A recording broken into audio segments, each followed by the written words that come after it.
If I couldn't see it, I wouldn't have bought it. Fine. Oh, yay. Okay, we are live. Good morning, everyone. Welcome to the special called meeting, May 3rd meeting, for the purpose of interviewing applicants for the Cape Fear Community College Board of Trustees. Ms. Bowie, would you call the roll, please? Good morning. Pete Wildebohr, Present? Pat Bradford, I am here. Josie Barnhart, Here. Stephanie Craybill, Here.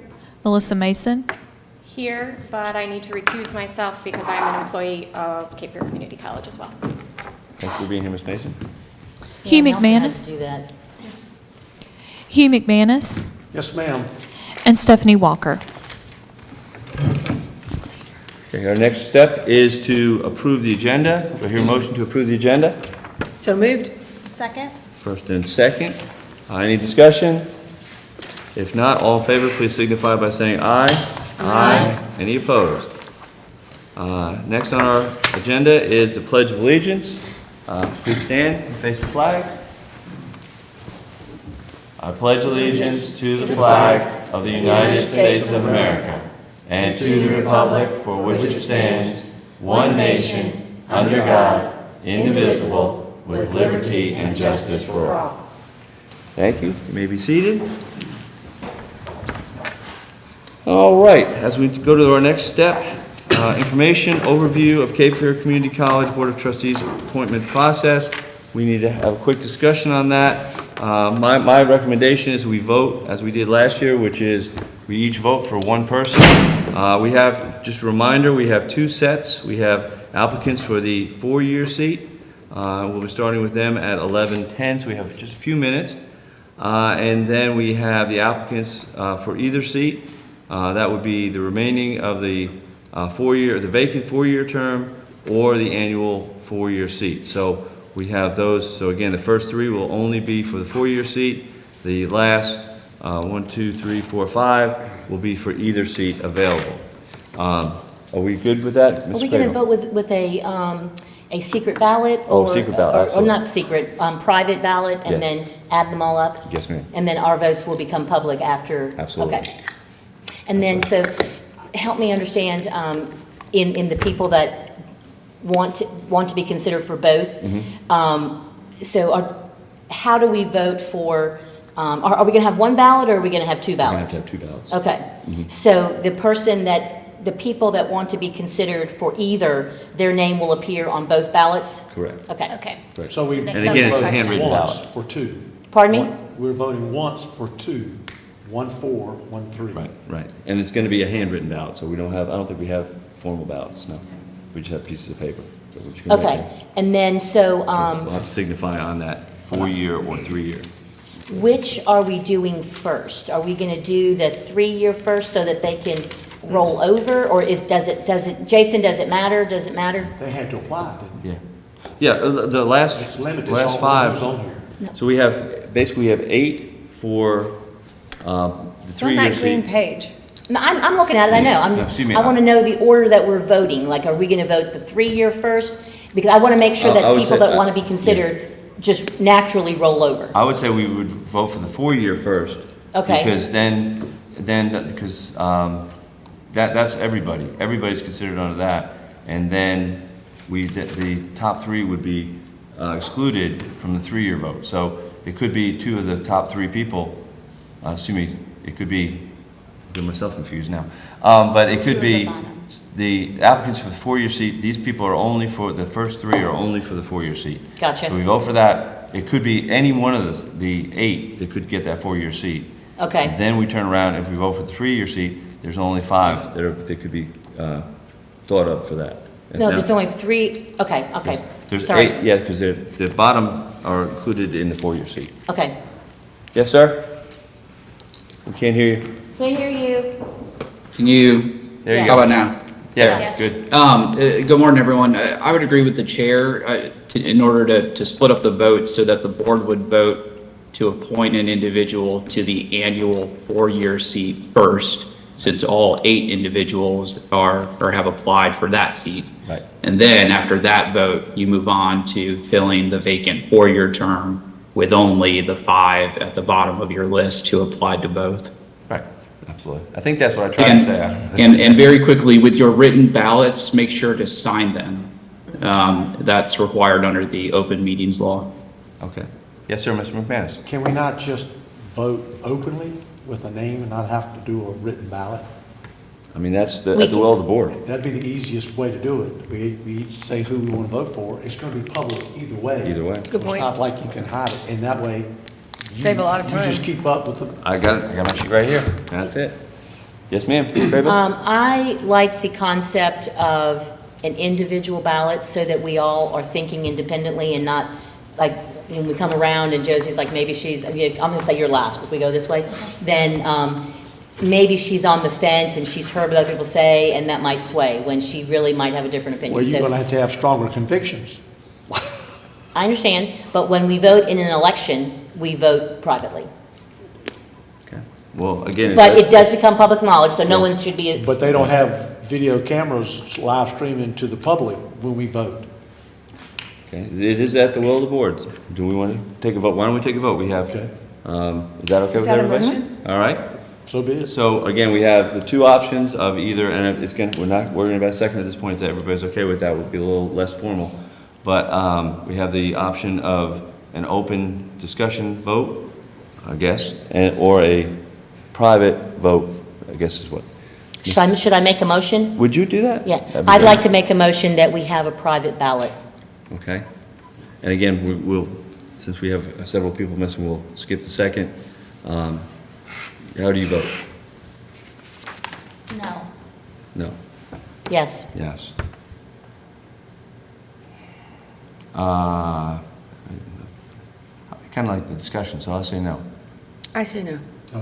Okay. So we will have a discussion vote, and we'll go around and just have a verbal vote on each. You know, just name, basically, we'll name one person for the 4-year seat, and then we'll take the top number, and we'll vote for the top 3-year seat. Okay, so can I ask just another question for clarity? Please do. All right, after we have the interviews, and somebody says, I am voting for Baron Young, and then somebody else says, I am voting for Sharon Miller, somebody else says, I'm voting for Bruce Self. So Crystal's just gonna keep track of all the names that are thrown out? Correct. And then, but we have to have 4 of us that agree to those names, so we'll have to keep going back around.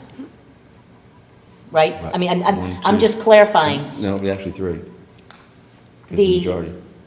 I thought, Jason, that it's not the majority of who's here, it's still the majority of the board.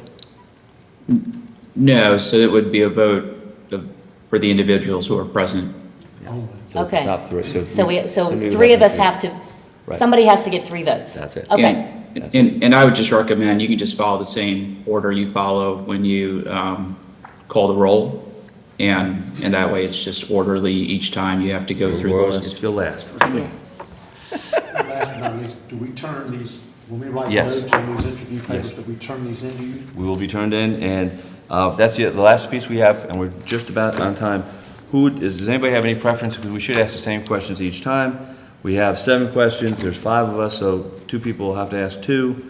I'll take 2. Okay, so, I'll take 2.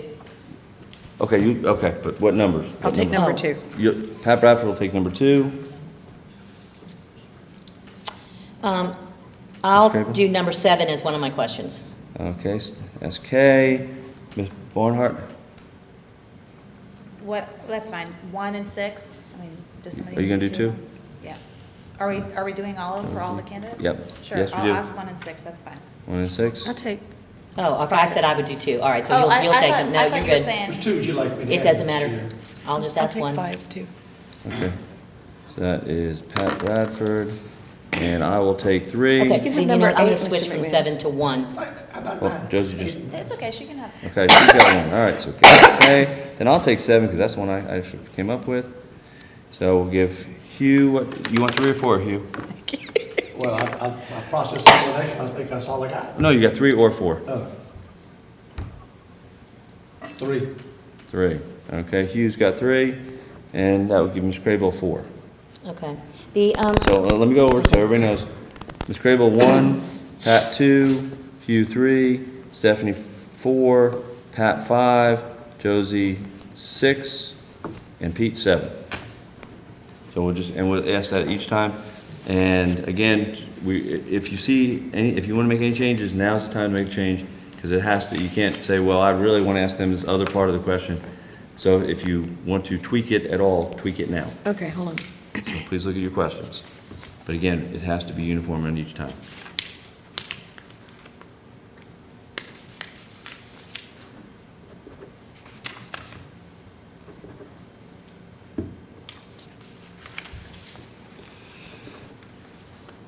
Are we ready? Okay, our first interview is Baron Young. Baron is actually doing it remotely. I'll do a quick welcome, and then Ms. Grable, you'll jump in right after that, Okay. if you wouldn't mind. Thank you. There he is. Good morning. Where am I looking? I'm looking over here. Good morning, Mr. Young. How are you? Oh, good morning. How are you? Doing well, doing well. Welcome. We are very excited to have you here today as we move forward. You have applied for the annual 4-year seat with the Cape Fear Community College Board of Trustees. We're going to be going through interviews today starting now, and we'll be ending about 1:30. We are very excited. It looks like a great group of folks, you included, so we're looking forward to that. We do have a list of 7 questions, so we'll have various board members give you those questions. I would like to start just making sure you know who's present, because I know some of them their names are faced around. So Mr. McManus, would you introduce yourself, please? Good morning, Hugh McManus, Board of Education. Ms. Brad? Good morning, Baron. Pat Bradford. Good morning. Morning again, Mr. Young. Pete Wildebohr? Stephanie Craybill, good morning. Morning, Josie Barnhart. And we'll jump right in with both feet. Ms. Craybill, if you'd ask the first question, please. Yes, I'm interested in, what skills or experiences or attributes will you bring to this position as a trustee? Especially interested in those that you see that might be missing from the current Board of Trustees. Well, one thing is I'd like to start off by saying I have a background in Hold on real one second. estate and in finance, We can't hear him. which I know quite a few people do, but me having a history in the development business brings a very unique skill set. You might ask how that crosses over into an educational institution like CFCC, but quite a lot of the decisions that the board members make are finance-driven decisions. Things like expansion of the campus, things like renovation of the facilities, all of those things dive very deeply into my background, I believe. As far as what's missing, I'm not going to say that's missing from the current board, but I believe that I can certainly supplement and add some things from that finance and real estate background that I think could be crucial to the continued expansion of CFCC. Okay, great, thank you. Okay. What do you see as the role of the Board of Trustees to the Cape Fear Community College, and how important do you believe an oversight role is to that position? Well, I'll start off by saying I think that oversight is crucial. It is important for any board of trustees, any board member to always be sure that they are properly overseeing whatever institution it is that they are the board for. And as far as CFCC, it's a critical institution that I think the city of Wilmington really depends on. It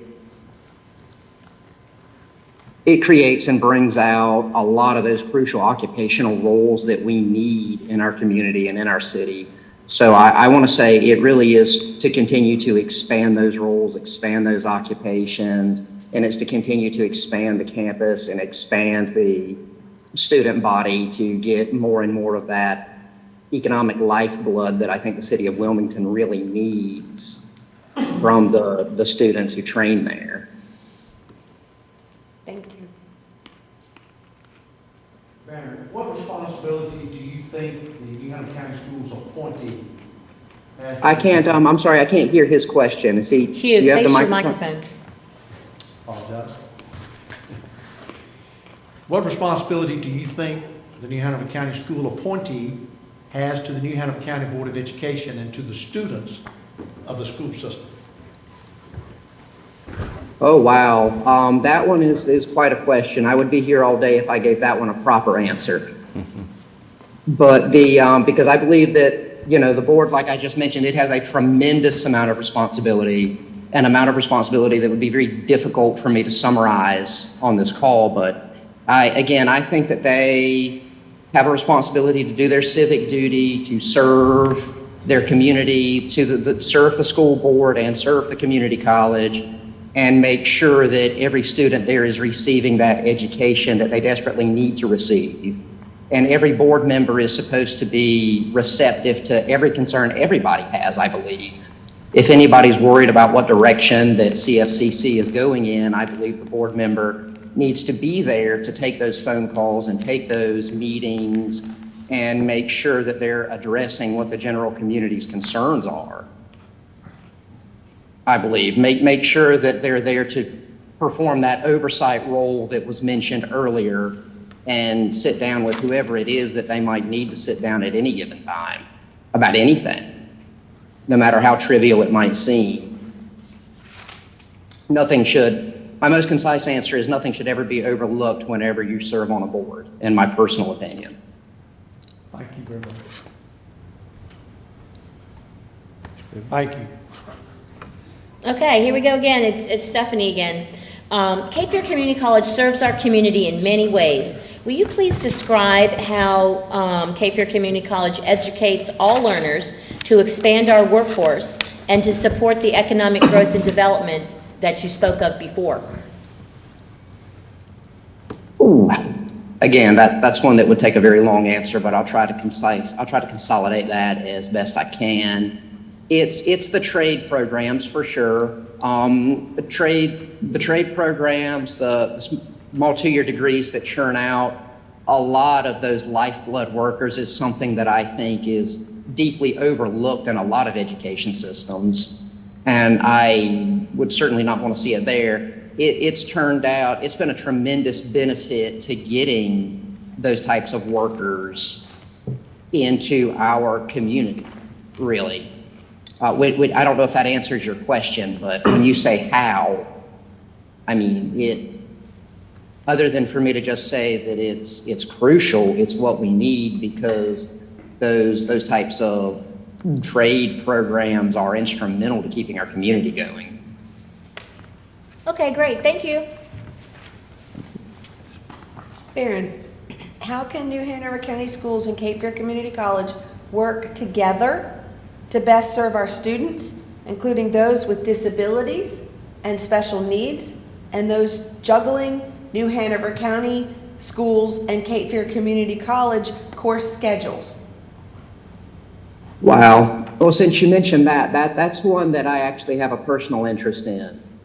I had bad ADD as a child, and I struggled with learning quite a bit myself, and always needed after-school tutoring and things like that. So I actually want to start off by answering that question by saying you hit on something I have a lot of personal experience in myself. So it would certainly be important to me to make sure that every student at CFCC gets the proper disability services that they rightfully deserve to have. I want to start off by saying that, since you mentioned that. As far as the general role for how they can work together, like I say, I think that it's the role of a board member to be that liaison, to constantly talk to the members of the school board, the members of the various institutions like CFCC and the public schools, and make sure that we have good transition programs to make sure the students from the public schools are going to where they need to be. And if that place is CFCC, it's CFCC. If it's a different school, depending on what that student's needs are, then that's their own path. But we need to make sure that the programs are there, that the recruitment facilities are there. We need to make sure, again, that the board members are being that liaison they need to be between all of these institutions to make sure that these students are being placed where they need to be placed. The recruitment services is my best answer, and my role as a board member, again, I see as serving as that liaison to make sure that logistically those recruitment services are operating in their highest and best and most efficient use possible. Thank you. Mr. Young, New Hanover County Schools values the voices of its students, staff, and faculty. As a Cape Fear Community College trustee, what strategies would you recommend to encourage and strengthen these relationships at CFCC? I'm sorry. Josie, can you repeat the question? The microphone cut you out on my end. I'm sorry. It's okay. New Hanover County Schools values the voices of its students, staff, and faculty. As a Cape Fear Community College trustee, what strategies would you recommend to encourage and strengthen these relationships at CFCC? I would honestly say more open meetings and more reception, more receptive, how do I put this? More receptive communication, I would say. I mean, I think that we need to have more of these public forums. We need to make sure students are able to submit emails, letters, whatever it is they need to submit. We need to make sure that, like I say, we need to make sure the board members, the administration members, we need to make sure all of these critical members of the institution are able to see and hear from the students and from the community at large. And we need to make sure, I agree with you, it's vital that those things be heard. My best answer to that is, again, make sure that we hold more of these open forums, to make sure that there's meetings where board members are able to hear things from the students, make sure there's things where more board members are able to hear more things from the faculty, make sure that there's administration put in place where if there is a serious concern and a letter comes in from a student, a faculty, a community member, it's very thoroughly vetted, and make sure there's not a single one comes in that doesn't get attention. Thank you. I mean, I know that's not a straight answer, but I don't think there's a single solid peck to your answer. I think that it's a list of things that will need to be done, in my opinion. Thank you. Your final question is, what else can you share with us to help us make the best choice for both Cape Fear Community College and New Hanover County Schools? Open the door for you. Okay. For that one, my best answer to that is, like I said, make sure that the student body is being expanded on in the way that it should be. Make sure that these training programs concisely as they should be. Make sure that the campus is getting the attention it deserves. Make sure that all of the concerns from all of the community members are being heard and being vetted in the way that they should be vetted.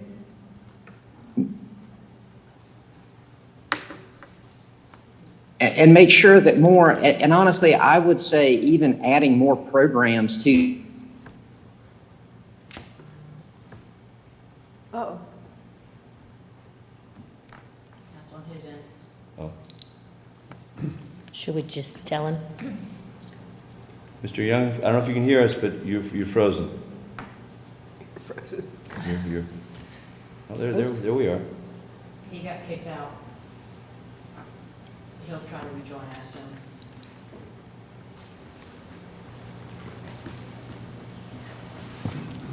I think he was pretty much done with his answer anyway, so if you want to go ahead and rank him.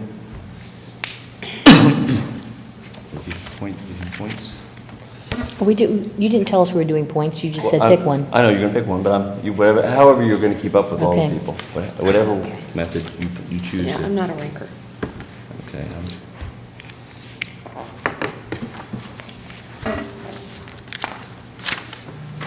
right. Give him a minute to come back. He has not.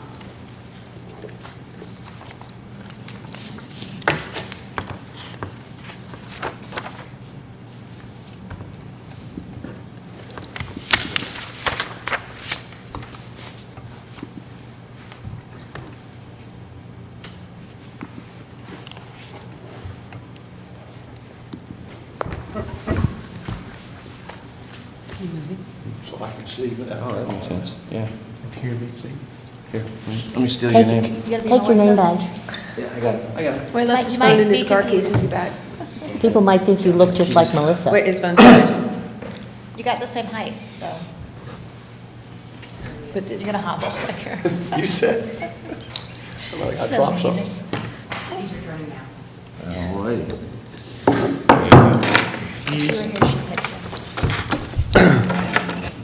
Lord, I don't know what that was, but I think I got knocked out. Yes, sir. Were you finished with your answer, or did you have more to share? I think I got cut out before I could share the last part, and that was to continue to add and expand on the programs, the majors and training services offered at CFCC. All right, well, we certainly do thank you for being here today virtually, and we are, like I say, you're our first applicant for the day.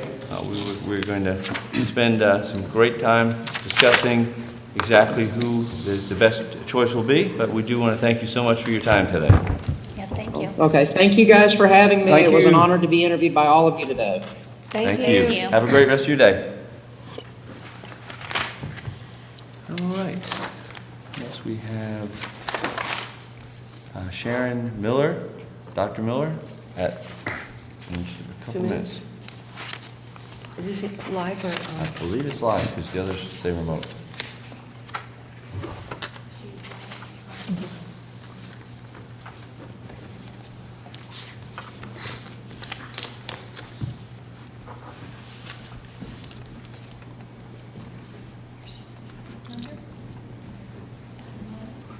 Here she is. Stand up.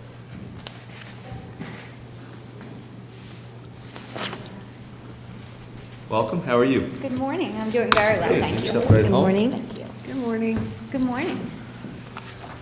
Good morning. Welcome, welcome. I'm going to ask Ms. Barnhart to start by introducing herself, and we'll go around and go from there. Morning, I'm Josie Barnhart. Hugh McManus, good morning, welcome. Stephanie Craybill. And again, Pete Wilbur, Chairperson, welcome. Good morning, Dr. Miller. I'm Pat Bradford. Nice to meet you all. Well, I want to thank you so much for coming in this morning.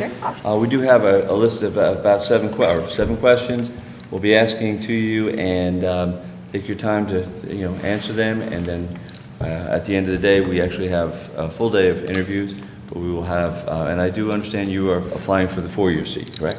Sure. Yes, Yes. great. Well, again, thank you for being here, and we'll start with Ms. Craybill. Hey, that's me. And so, yeah, get your eye goes on. So we are looking for the skills, experiences, and attributes that you feel that you can bring to this position, especially those that you see that might be missing on the current Board of Trustees. Well, I do work in higher education, and I have since my son was born 20 years ago. I started off in the community college world, and prior to that, I was in corporate. So I bring a lot of experience from corporate world, from community college, and now UNCW. I did not know when I started my career in corporate that I would end up in higher education. I started to teach courses at Chubb for students who were transitioning out of jobs. They were potentially laid off and getting paid to go through the training. And that's where I discovered I just really had a passion for helping people to learn and to change careers in a place they might be really nervous. So I bring a lot of experience and a lot of passion for higher education. I still stay in touch with a lot of my students from the past. I actually hired some of my students who continue to work for me in some capacity, even up through Linux administration and cybersecurity. So I think building relationships, looking at what's needed in the community. So when I was at Bergen Community College, we constantly were partnering with the community to see what needed to be offered and how we could do that at the community college. So really, it's a widespread skill set, not just higher education, but my doctorate's in organizational leadership. So really looking at the organization, seeing where there can be improvements made, looking at processes. We've just been doing so many process analysis and really looking at what problem are we trying to solve, and do we have the data that supports that we should move forward to solve that problem? Because I think a lot of times we think we may have a problem, but we're not really outlaying outlining what we need to solve before we get there. So just kind of bringing that analytical mind and a lot of experience with me and my passion as well. Thank you.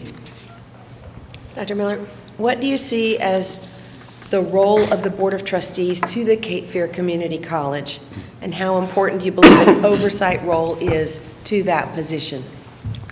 I think it's incredibly important that the president be supported by a board of trustees, that the board of trustees annually look at themselves, annually review the progress of the community college, and work within the bylaws that have been laid out for them strategically. So when we need to look at a program that maybe is near and dear to someone's heart, but has very low enrollment, what is a decision that needs to be made? If we see we have a lot of demand in some programs, but not enough offerings, what do we do there? If we have some new skill sets that we see up and coming, I mean, my students at the university started talking quantum computing before I knew what it was. And it's interesting, right? So that you're learning, constantly learning, and I think that that's what we need to be open to as a member of the Board of Trustees is what's new, what's coming, what strategically should we be looking for and planning for, and I think advising and working together as a unit to advise the president on here's what we see, here's a good direction, how could we possibly move there? But really working together and making sure we're coming together as a unit. And student success. Definitely not leaving out student success. What responsibility do you think that the New Hanover County School appointee has to the New Hanover County Board of Education and the students of the school system? And the students? Yes, ma'am. Well, I think the responsibility would be to be a very ethical, honest, and diligent person, making sure that I'm applying all of my skill sets to the best of my ability to serve the community, to serve the students, and put their interests always ahead of mine. I know that was short and concise, but I really do believe that that's what my heart tells me to do in all that I do, and especially in this role. Thank you.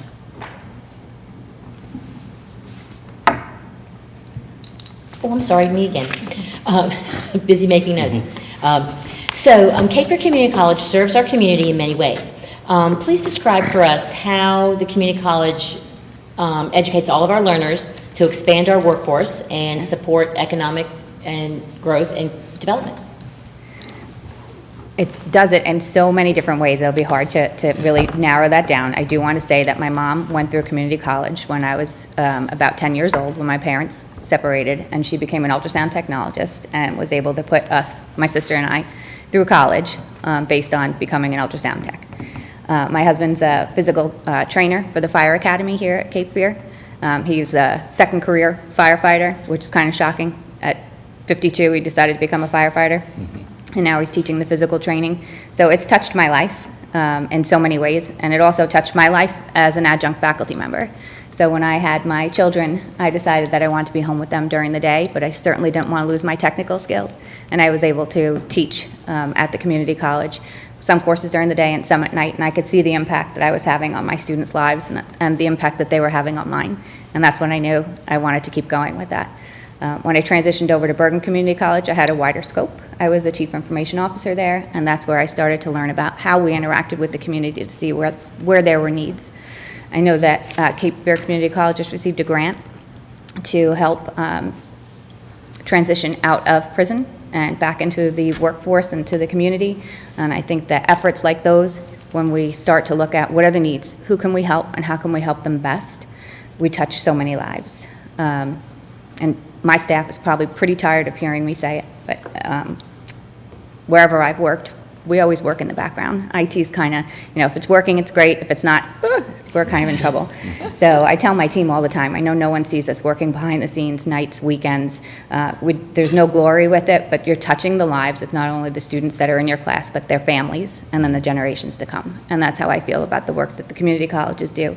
And all of us as we work toward the goals of the community college and the mission, as well as in UNCW and higher education.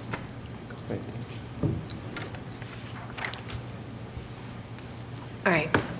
How can New Hanover County Schools and Cape Fear Community College work together to best serve our students, including those with disabilities and special needs, and those juggling the New Hanover County Schools and the Cape Fear Community College course schedules during enrollment? What a great question. I don't know a whole lot about the dual enrollment programs, other than what we have at UNCW is we have Isaac Bear when the students come and they do their 9th and 10th grade at Isaac Bear, and then they transition to UNCW. And I've hired some students that have gone through that program, and I never want to let them go. It's an amazing opportunity.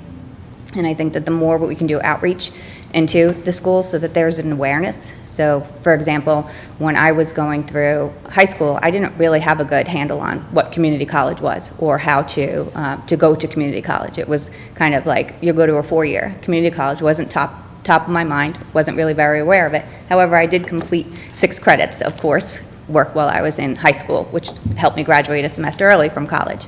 So I do believe that going into the community and starting to raise awareness on the ability to you can enroll here, start to move forward, and get your degree faster.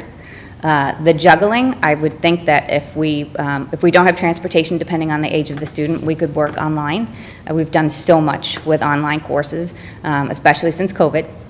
I think that we were positioned fairly well within the district and at UNCW to transition to. I know it was tough. I know faculty members had a tough time, those that weren't teaching online already, but the technology behind the scenes was there. We had instructional designers that were there. So I think if we could find a way to have some of the courses online and have them engaging for the student, not just sticking them into a course and asking them to plug on through it without any help from us, and really being there. So, and with students with learning disabilities, we need to have services behind those, and they need to be services that they're aware of, because even in ITS, we have services and people are like, wait, what? We have 5 copies of Microsoft Windows that, or Office or whatever that we could download? We didn't know this, and I try to communicate it, I really do. I put it almost everywhere, orientation, but we know that sometimes multiple communication channels are needed. So really having the services available and then making them available and awareness. So however it works best for the student and or their family. We might need to have it in multiple languages, multiple times a day, because people can't get there during the day. The moms and dads can come at night, but they might need a translator. So things like that in order to help the parents, help their students as well. And to just be as caring and concerned and giving as we possibly can. New Hanover County Schools values the voices of its students, staff, and faculty. As a Cape Fear Community College trustee, what strategies would you recommend to encourage and strengthen these relationships at CFCC? I was looking through the minutes, the agendas and minutes, and I saw that the student government gives an update of what's transpired. And I think it would be great to get ahead of that and to know what's coming up in order to be involved and attend these types of events in the role of a trustee. So that we can show we're aware, we care, we're participating, we're gathering information, and together we can come back as the Board of Trustees together to evaluate the information that we've observed and see, is there any other ways we contribute? Is there fundraising we could do? Is there outreach we could do to get some financial support? How could we support that in our own way? And I know that faculty and staff, again, they have their similar committees and reports and meetings and events. And I think it's really important to stay aware. Things change like so frequently. So look at what's happening within those worlds, within those committee meetings, what's on their websites, what courses are being offered, just to do our own really research to stay abreast of what rising concerns might be, ways we can contribute and participate. At UNCW, we're having a Staff Senate Strides Day, and I volunteered my boss to be in a dunk tank. So I think that, not necessarily the most engaging, but a way to get out there and really be just a part of the community, and that's what I think we need to do, however we can do it. And your final question is a very simple one, but a very complicated one all the same. What else can you share with us to help us make the best choice for both Cape Fear Community College and New Hanover County Schools? From my perspective, I think that you would want someone who had a passion for higher education. And that was the reason why they wanted to join and serve in the role as a member of the Board of Trustees. Just a small bit of history, and I probably should have worked this in sooner, but when I started to go for my doctorate, the reason why I wanted to go for my doctorate was I always envisioned myself being a president of a community college. I had watched the president at SUNY Orange was my mentor, fantastic guy, has since passed away, and he was always telling me, brick and mortar, you don't want to go to just online. And every time I tried to give him any kind of recognition or a gift or whatever for all of his help, he would tell me, you're closer to the end than you are to the beginning. You see the light at the end of the tunnel. Keep going, keep going, keep going. And I became so fascinated with the things that he was showing me and telling me. And then serving on cabinet at Bergen Community College really exposed me to a whole bunch of different, I would say, issues and opportunities. And I got to learn a whole heck of a lot. And that's when I decided, I'm like, I really want to go for my doctorate. And I came to UNCW and I got the CIO position. And I started to look at how much time and energy presidents put in, and that they're always busy. And I started to kind of step back from that vision and say, how else can I contribute? So I've been trying to give to the community through volunteering, through various organizations, which I hope that you noticed, because my passion, I did have breast cancer 3 years ago, and I realized that life is extremely short, and that maybe a presidency isn't in my future, but what could be in my future is a way to serve in a Board of Trustees role where I can give back and use the experience that I've had.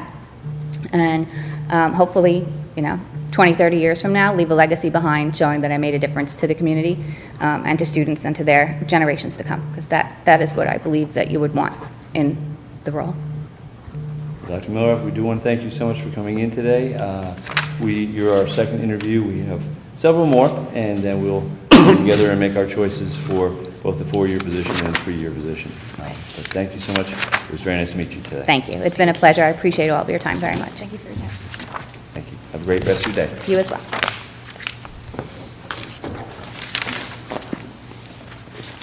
I got a bracelet on that reminds me of what you just said, never stop learning. Never stop. I come up with something. Okay. Yeah, and then we're just going to the number one first.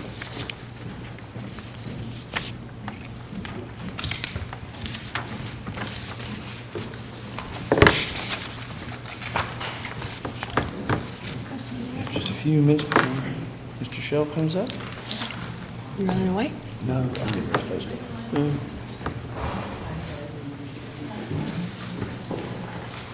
He was up at 11:30.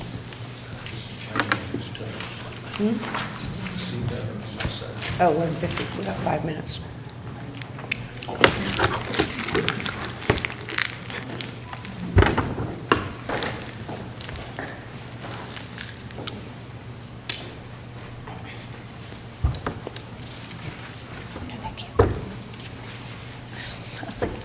You can give it to me. I need somewhere to go. It's in here somewhere.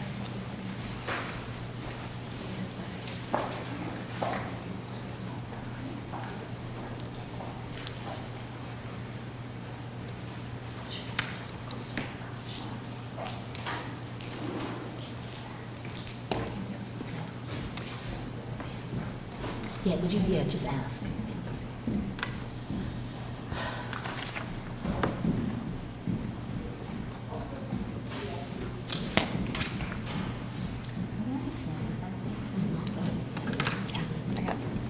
These are, I heard you over there. Sorry. Being a chipmunk. They're a little bit. It's like Pavlov's dog, computer snack bags open.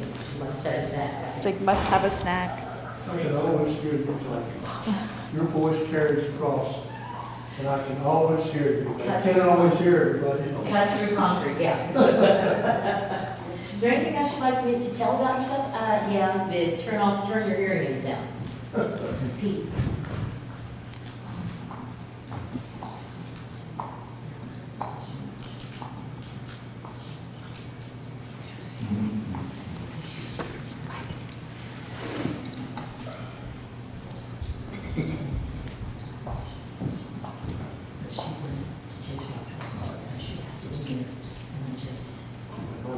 I'm gonna know that.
We never called a recess, so yes.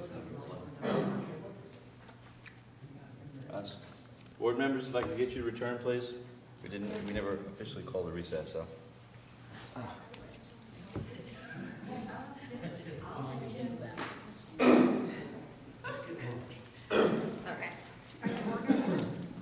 We have an important question. Mr. Chair. Do you want? See, yeah. All right, Mr. Shelf, if you'd come forward. She's gonna get you. Oh, excuse me. Oh, Make yourself at home. Thank you. Appreciate you. Good to see you. Doing this, good to be seen. Well, welcome. As you've heard, we are you'll be our last applicant only for the 4-year position, and then we'll have several that have applied for both positions. So at the end of the day, we'll have a roundtable and come up with our top applicant for the 4-year position, which you currently are in, and then also for the additional 3-year position. So we have 7 questions in front of us. We will be asking those questions to you. Feel right at home to answer those. And again, thank you so much for being here. So, Ms. Cravel? Can you hear me? Yes, Can you hear me ma'am. now? Okay. So, Mr. Shell, what skills or experiences or attributes have you brought and will continue to bring to the position as a board member, especially those that you see might be missing in our current Board of Trustees pool? Well, what I bring to the table is the experience at the county level as a financial person and as a county manager. And then as a 4-year board member, the experience that I come with that. In all of those cases, I understand the budget side, understand the sources and uses. I don't have a detailed knowledge, but I understand how that works, and that's a big part of what you do is the budget. Because community college is similar to the Board of Ed in that you get, if the numbers are still the same, about 10% federal and about 60% state and about 30% local money. And you have to understand those dynamics because every board meeting you have a vote on the budget. And it helps to understand it so you can ask intelligent questions, because all board members don't bring that to the table. So I think that's the uniqueness of what I bring. The other side is in working in county government the way I did, mostly financial, but my latter years, excuse me, in manager is often you're bringing businesses to the community. And when you do that, it's an economic development issue, it's an employment issue. And I get that, I understand that side of it intimately. And one of the first questions that a business coming in is going to ask is, what's your education system like? What's K-12 like? What's the community college? What's the university system? And so it's helpful to know that they're going to ask about unemployment. And so the community college is a huge part of that role, whether it's training people that come here or whether it's educating so that the people that grow up here want to stay here and not just, go to another area, or preparing them for a four-year role. Anyway, I got long-winded on that, but that's my answer. Thank you. Mr. Shell, what do you see as the role of the Board of Trustees to the Cape Fear Community College? How important do you believe an oversight role is to this position? How important the oversight role is? What do you see the role is, and how important do you believe the oversight role is to the position?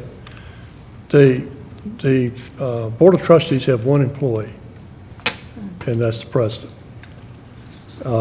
They set policy, just like you do, and they have a budgetary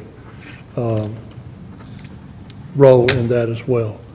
The dynamics of the Community College Board is when you look at all that they do and all the tentacles that go out, whether you're creating a new program, like recently one in electrical apprenticeship was just announced. It helps to know that dynamic. So from an oversight, it's not oversight administratively. It's, from my perspective, it's an oversight of what we bring to the table so that the decisions that are made have full weight and value of knowledge of the community. Yeah. Thank you. Ms. Shell, what responsibility do you think that the New Hanover County appointee, New Hanover County Board, appointee, has to do with New Hanover, as far as related to the New Hanover County Board of Education and the students in our school system? Responsibility to the Board of Ed and the students. The responsibility to the Board of Education is more gratitude for being appointed. When you're sworn in, you put your hand on the Bible and you swear to support the community college and the roles and the goals and the mission of the community college.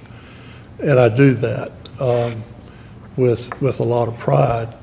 The students figure into it in that, excuse me, you have Wilmington Early College, which is a partnership with the school system. You have C-Tech, which I'm very passionate about, which is also a partnership. And then you have students at the K-12 level that take courses at the community college that aren't part of those programs. So how do we be the best as a community college we can be to offer that? I think that if we look after the students, we're looking after K-12. I do think we can do a better job of communicating at the community college level with the the Board of Ed.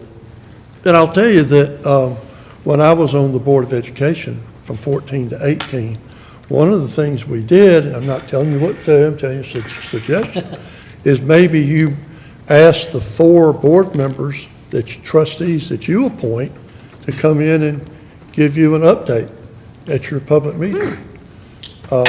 It just makes that connection a little keener, but yes, sir, that's how I see it. I think I'm going to pencil you in for the next meeting. Thank you. I couldn't hear you, sorry. I say I think I'm going to pencil you in for the next meeting. Oh, is that me? Okay. How can New Hanover County Schools and Cape Fear Community College work? I think it's my turn. Oh, sorry. So I was busy making notes. Yeah. Me too. So the Cape Fear Community College serves our community in many ways.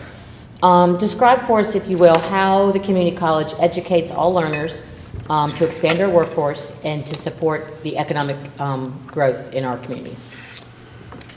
Well, the community college has a multifaceted attack along those lines. One is, as we talked about earlier, the high school approach with Wilmington Early College. And then some go to the community college to make their advance to the 4-year level. But there are many. We've got 26,000 students at the community college. Almost as much as what you have, I think.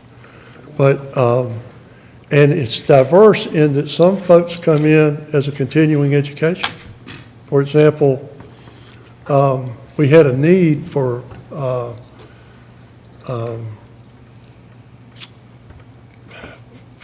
trying to think that, I can't remember the terminology, but basically to climb poles and to do utility work. Lineman.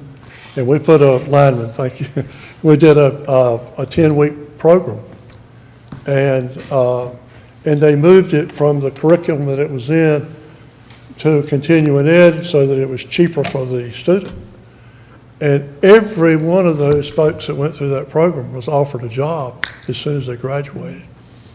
That's probably the best example I can give you of giving it back. We have, you name it, we just created a construction management program. So people can be exposed to that regardless of their experience level. We have the #1 nursing program in the state, and that includes the 4-year institutions. And just announced this week, or late last week, that we raised over $1 million in contributions to support the students. Not to support equipment, but to support students. So the focus, I think, is proper with the community college, and that is it's on the student. And if the focus is there, the rest will fall into place because the needs prop up as people become engaged in this dynamic package that we offer. Thank you. Yes, ma'am. How can New Hanover County Schools and Cape Fear Community College work together to best serve our students, including those with disabilities and special needs, and those juggling New Hanover County Schools and Cape Fear Community College courses in their schedules? Well, clearly, we can cooperate better, and when you do, it starts with communication. I'd really need to know the nature of the challenge of the special needs, but if I knew that, I feel sure I could bring people to the table that could improve it. There's not much doubt in my mind that we can work together to do those kinds of things. I'm not sure I know the answer to that other than to say that I've got some cheat sheet numbers here. We've got 143 students at CTEC, 222 in early college, 161 in the Pender program, which overlaps into CTEC at times. And we've got the ingredients to make things better through cooperation. But I don't think I have a how for you today, but if I know the nature of the goals you have, I'm sure we can bring interest to it. Thank you. Because what I'm saying is, the interest is there at the community college level to make it better. So if there are needs, like I said, the communication needs to be there. And I try to be a communicator. New Hanover County Schools values the voices of its students, staff, and faculty. As a Cape Fear Community College trustee, what strategies would you recommend to encourage and strengthen these relationships? Read the first part to me. I'm just having a hard time hearing. New Hanover County values the voices of its students, staff, and faculty. So as a Cape Fear Community College trustee, what strategies would you recommend to encourage and strengthen these relationships at CFCC? The strength in the relationships there. I think we can have probably more mutual programs that we work together on. When we have a job fair, we need the school system there, we need the community college there. When folks are looking for employment, we open the doors to what the school system can do, what the community college can do. I do recall when I was on the board that, your board, that there were a lot of students that took technical courses. And then CTEC was created. And so you still have a lot of young people taking those courses for their own knowledge and edification. But when they get into a design program, many of them can get out of school and land a job with no debt, and then decide if they want to go back to higher education later. So there's multiple layers of solutions. No, I think I wrap communication around every question here. Is just how we can do a better job of understanding your needs. If I know your needs, I've got a chance to bring a dynamic organization to bear. Mr. Shaw, I have the final question. What else can you share with us to help us make the best choice for both Cape Fear Community College and New Hanover County Schools? Well, the reason I'm a good choice is my background, but not just my experience, but I do have a zest for making things better. And I don't think you rest on what you know, you rest on what you can do, not what you did. So I think that's probably what I bring to it. I say additionally, if you keep in mind that you've got 4 appointees from the school system, 4 from the governor, 4 from the county commissioners, and 1 from Pender County, you've got a 13-member board.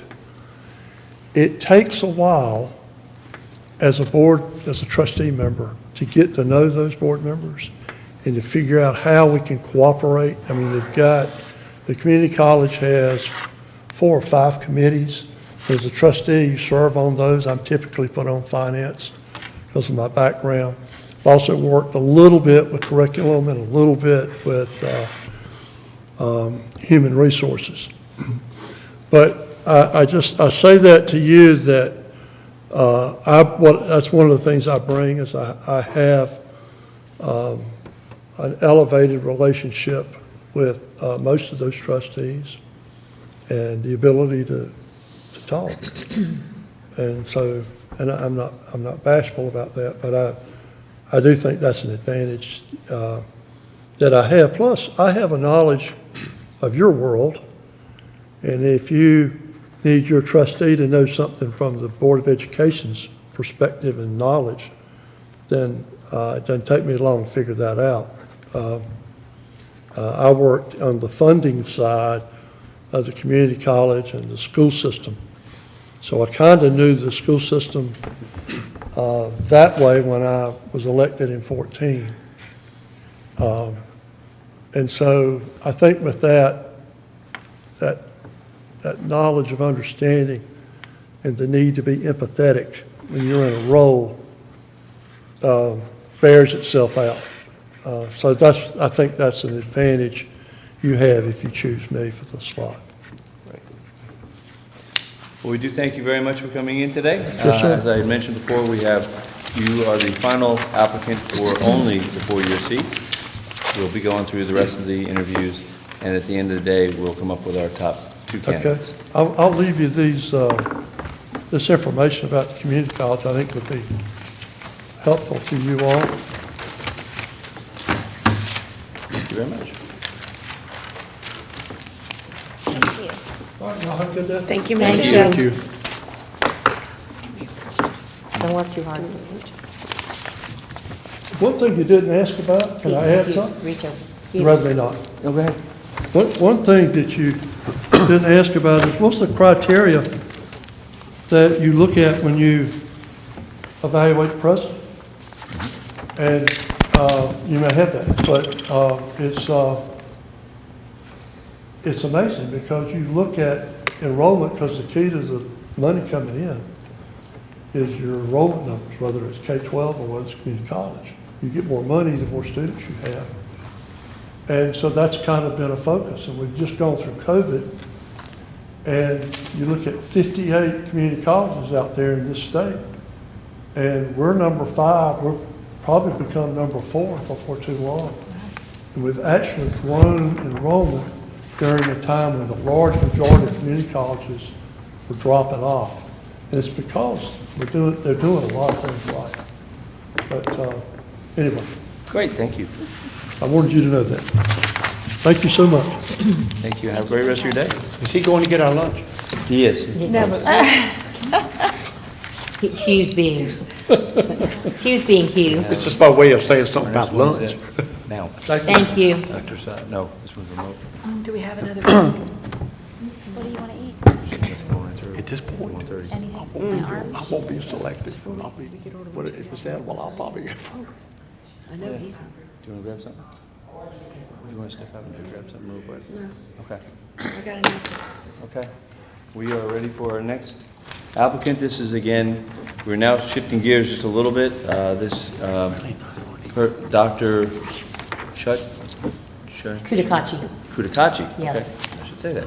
Kudakachi is a remote, but Dr. Kudakachi is also wanting either the 4-year seat or the 3-year seat, so. I guess I mean, He's leaving us. they're not here, right? It's remote. She's online. I was thinking food. Want to get some nabs. And I ain't eaten since yesterday. You want to grab a bite? Do you want to grab that? Dr. Kudakachi. Is she here? Hi, everyone. Christine Kutakaki on the line. Can you hear me all right? We hear you well. Welcome. Welcome. Thank you. As I've been sharing with everyone, first off, welcome. Glad to have you here remotely. We just finished interviewing for the folks that only wanted a 4-year seat. You have applied for either the 4-year seat or the 3-year seat, or the vacant seat. We're going to ask you 7 questions, and at the end of the day, we will come up with our top candidate for the 4-year seat, and then our top candidate for the 3 years, for the remaining seat, the 3-year seat. So we're going to go ahead, if you don't mind, we'll go ahead and jump right in with our first question from my colleague. Are we going to introduce ourselves? Oh, I'm sorry. Yes, I forgot to do that. Would you start, Ms. Barnhart? Hi, I'm Josie Barnhart. Thanks for being here. Good morning, Hugh McManus. No, good afternoon, Hugh McManus. Hi there, Stephanie Craybill. And again, Pete Wildeboer. Hi, I'm Pat Bradford. And we'll go back to Ms. Craybill for the first question. Okay, Ms. Kudakachi, what skills, experience, or attributes will you be able to bring to this position as a trustee of Cape Fear Community College? And especially those skills that might be missing with the current board makeup? Yeah, thank you. Thanks, everyone, for the nice warm welcome, and thanks for the question. So I've actually gone through formal board certification training, so I think I would bring those types of almost like textbook skills, things like review of the financials and approval of those types of things, the more typical governance documents, the ethics, contributions to a board. And I think some of the maybe more nuanced contributions would include certainly my background in higher education. I think that would be a nice way to round out the existing trustee members. And then similarly, just innovation related to higher ed. I have been a researcher in this area for a very long time. And so I'm almost nerdy when it comes to thinking about ways to innovate and really support workforce development in higher ed. Thank you, appreciate that. Okay. What do you see as the role of the Board of Trustees to the Cape Fear Community College? And how important do you believe an oversight role is in this position? Yeah, thank you. You know, I think the board is always more of a guide. Certainly there's the president who serves that role of really providing all oversight, major strategic decision making, and even, you know, relationship building with stakeholders. I see the board really as that oversight committee. So certainly being able to provide guidance as needed, being a sounding board, but really being kind of that third party overseer, you know, reviewing things that may help with the strategic direction of the college, but not doing the day-to-day strategic oversight, for example.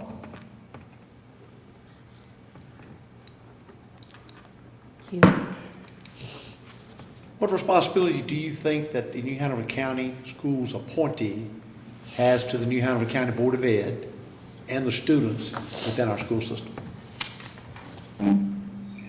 Well, students are ultimately our primary stakeholders. Of course, as board members, you all are responsible for making sure that students stay at the forefront of every single decision. Sometimes it can be easy to get caught up in things like the financials or, you know, major things like litigation and things like that. But ultimately, you know, it's keeping in mind the students of today, the students that are coming in to be educated tomorrow, and then ultimately the impact that those kiddos will have as they go out into their communities and be contributing members, whether it's in 3 years, 5 years, so on and so forth. So students are ultimately the number one stakeholders, the ones that we all have to keep at the forefront of every single decision. Thank you.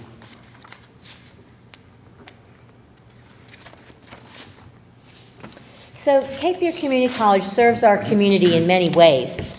Please describe to us how the community college educates all learners, or should educate all learners, to expand our workforce and support economic growth and development. You know, we are in such a dire economic scenario as a nation right now. You know, every day there are new data that come out about number of jobs available, number of applicants available, the ups and downs of the economy.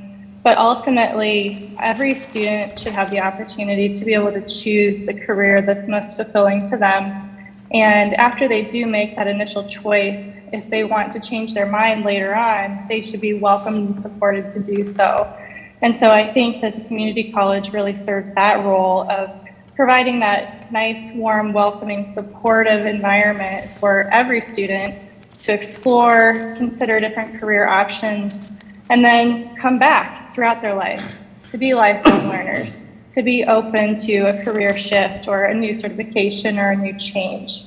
And so it's, you know, community colleges are the backbone so that students have access and a range of options, and particularly the needs within the workforce currently. That would be how I see the main contributor. Thank you. How can New Hanover County Schools and Cape Fear Community College work together to best serve our students, including those with disabilities and special needs, and those juggling the New Hanover County Schools and the Cape Fear Community College course schedules? I'm a huge fan of the mentorship model to support each student. So whether that's the combined model of having advisors team up with faculty to support students and or providing them a more senior level student mentor, so a near peer mentor. There are so many things that students face as they go through their education. And so, as the board, we can put or suggest different structures to put in place to best support student learners with varying numbers of needs. Some students would fall in the category, of course, of first generation students, or of course, students who are differently abled and are really interested in making sure that they can complete their educational requirements.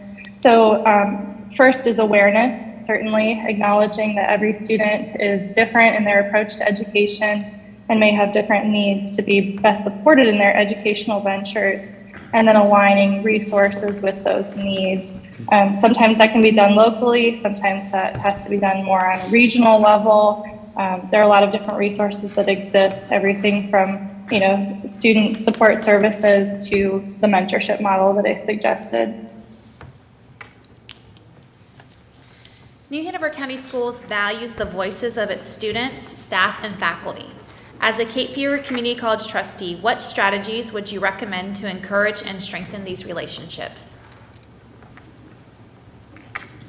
I think that's always a hard one because some folks are very willing to be open and vocal and very candid, and other folks really require ongoing trust building activities in order to open up and be willing to share. So I think the biggest thing is just being present, being participatory, and being open to feedback. And so that could be simply participating in campus activities to be able to kind of have those collision events where you can hear from stakeholders and bring that information back. And then similarly through more formal means such as survey requests that would go out from the trustees, for example. And your final question, what else can you share with us to help us make the best choice for both Cape Fear Community College and New Hanover County Schools? I think it comes back to the relationships once again, just making sure that all voices are truly heard and, kind of mining for more information.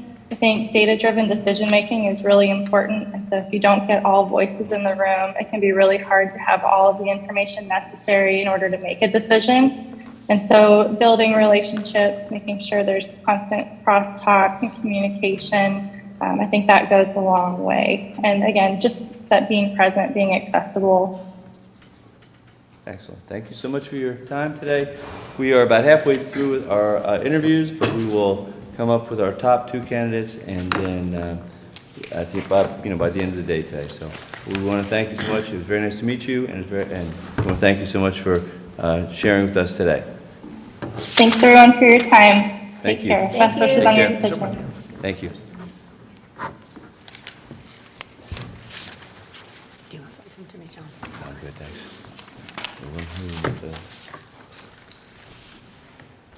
Why don't we take a 5-minute break, because I see some people are running out anyway, so we can take a 5-minute recess, please.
Welcome, welcome.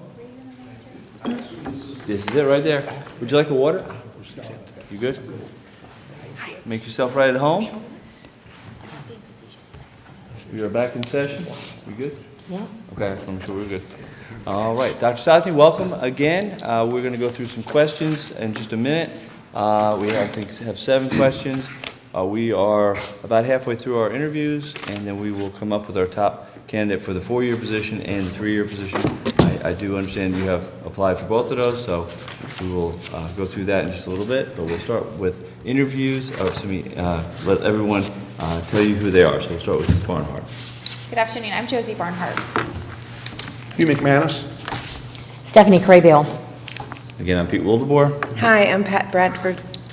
We'll jump right into the questions with Ms. Craybill. Okay, so good morning, or afternoon, thanks for being here.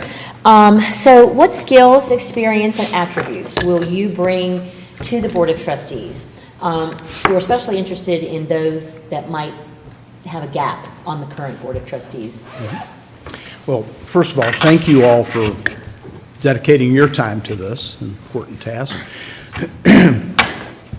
In 2018, I retired after 46 years in public education. And I was a teacher, I was a principal for 8 years, I was an assistant superintendent for 10, and I was a superintendent for about 25 years in 3 different school districts. In fact, from 1990 to 1995, I was assistant superintendent here in New Hanover County and was interim superintendent for about 8 months at the end of that tenure before I went to Pender County as superintendent. But what the skills and attributes I bring, I think, that would be helpful to the Board of Trustees at Cape Fear are extensive K-12 experience. I certainly know how to run a K-12 district. I know what the issues are. I know where the interfaces are with community college, how K-12 district or systems benefit a community college and vice versa, the partnerships and the interaction between the two. For 3 years in my experience, I was the superintendent in residence at UNC Wilmington. From 04 to 07, I was a full professor. My title was superintendent in residence. I directed the Master's in School Administration program and served to write the doctoral program in ed leadership that UNC Wilmington got. But as a result of that, I also have learned how to interact and what the relationship is between the community college and higher ed. So I think the strongest thing I can say is that I understand pre-K through higher ed. I understand how the community college fits and the interaction it has at the upper end with higher ed and as it interacts in all segments with the pre-K 12. Also, I hope I'm not going too long with this answer, but as assistant superintendent and interim superintendent in New Hanover back in the 90s, I worked with community college, Cape Fear, to create some programs. We created some ESL training for parents of children with limited English proficiency.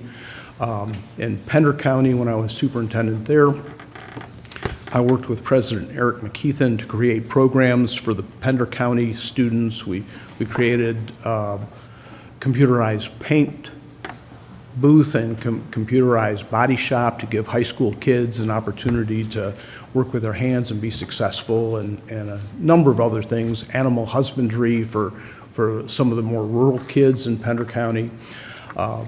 When I was superintendent in York District, South Carolina, which is, by the way, suburban Charlotte, I worked with York Technical Community College very closely to create all sorts of programs that benefited both the business community. We created computerized manufacturing programs. We created early college modeled after what we did here in North Carolina, early and middle college programs. We created cooperative programs in welding and building processes, things that the school system couldn't do on its own that the community college had, that moved our students into a pipeline that gave them opportunities for employment. And so to summarize a long answer, I think I've got a lot of experience in pre-K through higher ed and could bring to the Board of Trustees a perspective that's pretty unique, I think. Thank you. Dr. Sosny, what do you see as the role of the Board of Trustees to the Cape Fear Community College, and how important do you believe an oversight role is in that position? Good. Well, I think the role of the Board of Trustees is very similar to that of role of the Board of Education to the school system. They review and set policy, approve policies. They review and approve an annual budget for the community college, and they hire, evaluate, do an annual evaluation, and make employment decisions about the president of the college. The role of the board is as a corporate board, not an individual board member. As an individual board member, and I know this is so redundant for you, but as an individual board member, I think there's no power and no authority. It's being a member of a corporate board and working with that board to review the programs and policies of the president and the administration of the community college, and providing oversight and guidance to make sure that we believe that the community college is meeting its goals. It's providing the best opportunities for all the students in the community and all the taxpayers in the community. And if it's not, then to provide the oversight to make the changes to make sure that it is going in the right direction. Thank you. What responsibility do you think that the New Hanover County Schools appointee has to the New Hanover County Board of Ed and then the students in our school system? Well, I think as one of the appointees of the school board, I think the person appointed should communicate back to the school district as much as they would like about what's going on at the community college and how it affects the planning and the programs of the school district. I think if the community college is got plans to expand certain programs, it would be very helpful for the school system to know that, because it might be something where the school system and their career and vocational programs could be beefing up and gearing up and creating partnerships to provide pipelines for more students, more opportunities to get through. But I think primarily the responsibility is to be the public school advocate, to make sure that the programs and the directions in which the community college is going are attuned with what's in the best interest of the potential students coming in, which primarily are students from New Hanover and Pender counties. Thank you. So Cape Fear Community College serves our community in many ways, and describe further how it should educate all learners to expand our workforce and expand in our workforce development and growth. Absolutely. That is one of the key components of the community college, to provide that pipeline, to be in touch with the community, to know where the community needs are in employment, and then to provide programs to train people, whether they're students or they're adults, to fill those needs. Our community being very much into retirees moving in has a great need for more nursing and healthcare programs. We're fortunate Cape Fear has, as I understand it, the best nursing program in the state. But that's not good enough. You have to keep looking at what the future needs are, and how do you keep evolving the program and improving the program, providing more slots to fill those needs. And in spite of the fact that it's a great program, we know that there's always a nursing shortage. and a shortage of healthcare individuals. And so what is the college doing to create more opportunities? And then what are they doing to encourage high school students to move into those slots? Or how are they encouraging people in the community to be retrained to meet the needs that are impending and in the future? So back to your question, I think that the real issue is the community college is an integral part of meeting the needs of the community, the workforce, whether it's working with school districts to create programs to get our students in so that when they come out, they are employable and provide them with the skills and the attributes to be successful, or to work with the businesses in the community or the unemployment association in the community to retrain people to meet those needs. Thank you.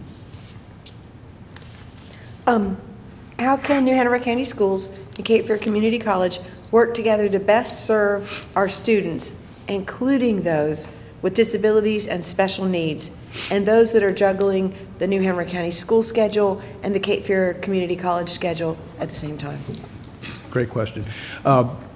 It's got to be a seamless process, and there has to be communication all of the time to make sure that public school students' needs are being met outside of the public school. And those are policies that have been agreed upon, or memorandums of understanding that the community college is going to work with the school system and provide the same services that the school system provides. It's making sure that the school district has a person who is designated to be that communicator with the person at the community college, so that if and when there is a problem, and no policy is ever going to prevent every problem that's out there. So if and when there is a problem, the two people can talk and get it resolved as quickly and painlessly as possible. My son, who is now an active member of the community, contributing member of the community, when he was at Hoggard High School, had a pretty severe learning disability.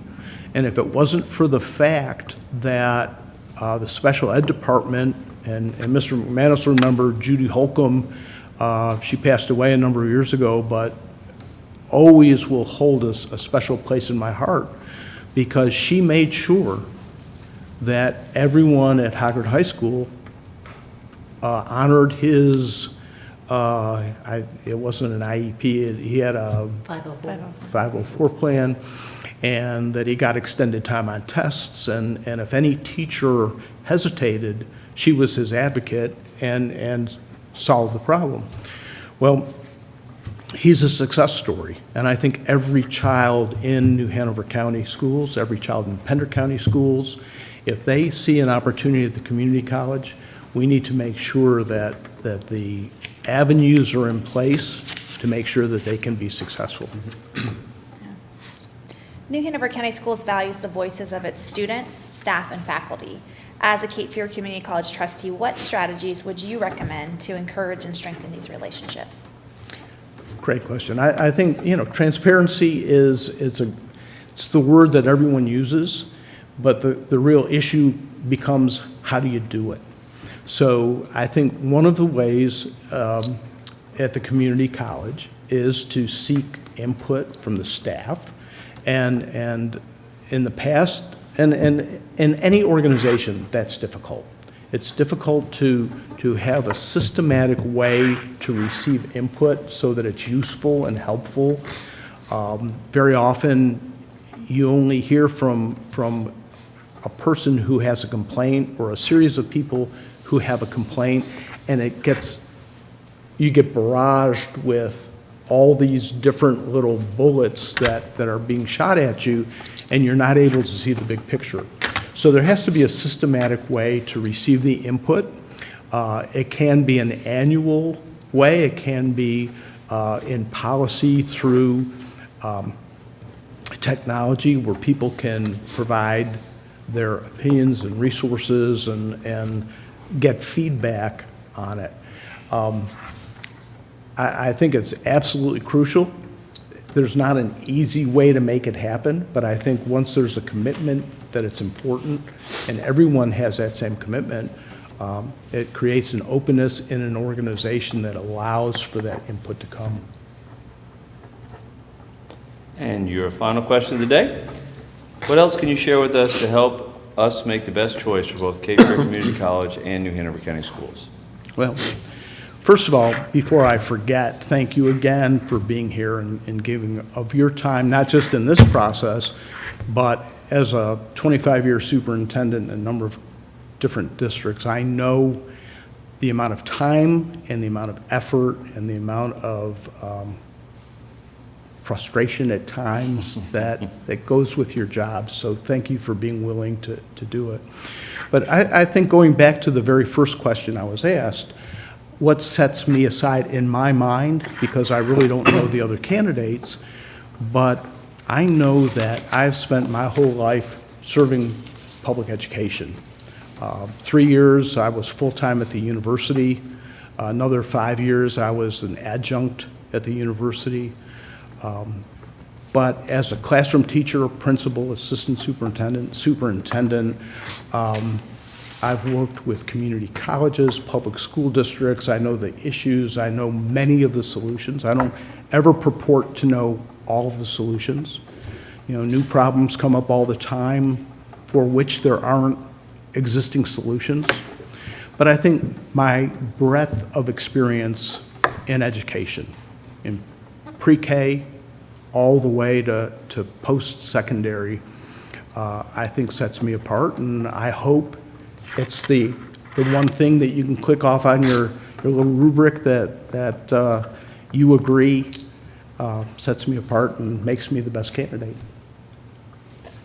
Well, Dr. Sodner, we want to thank you very much for coming in today and spending your time with us. It was good to see you again, and you, like I said, we're just past halfway on the interview, number of interviews, but we will definitely let you know when. Great, thank you. Y'all have a great day. Have a great rest of your day. Thank you.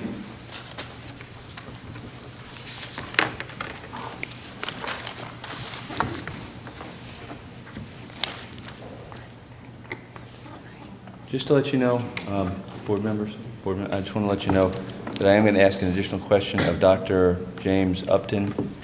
He actually worked at Cape Fear Community College at one point, so I do need to ask a question about how long ago, because...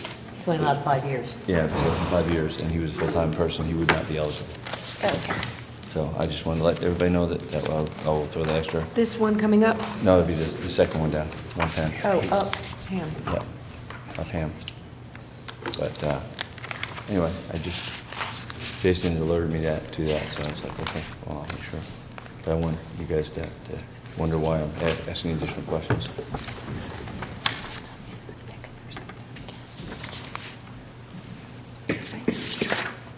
So do we,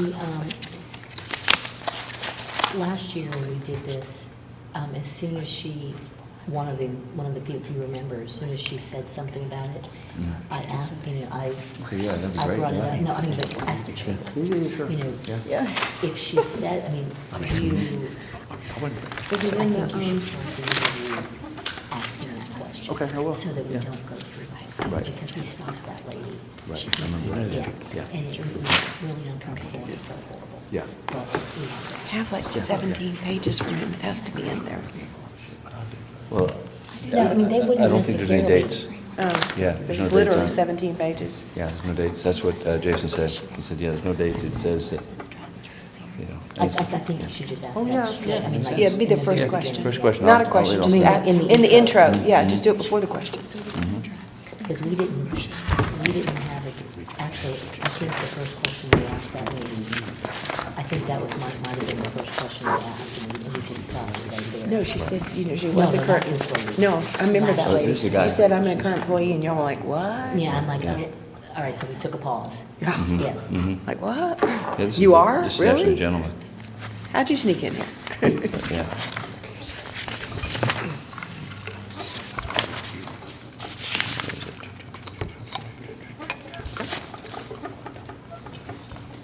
Bedazzled. you're looking at the, Yeah, I'm trying to see where it says education. yeah, you're right, there are no days. Oh, here it is, right here. Yeah, it's on the 4th page.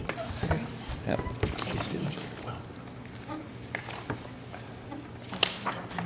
And I think also if Thankfully, the they're, number. yeah, if they're not full-time, we can go forward. But So they're- part-time, yes, yeah, full-time, they're- no. Right, that's what our policy says.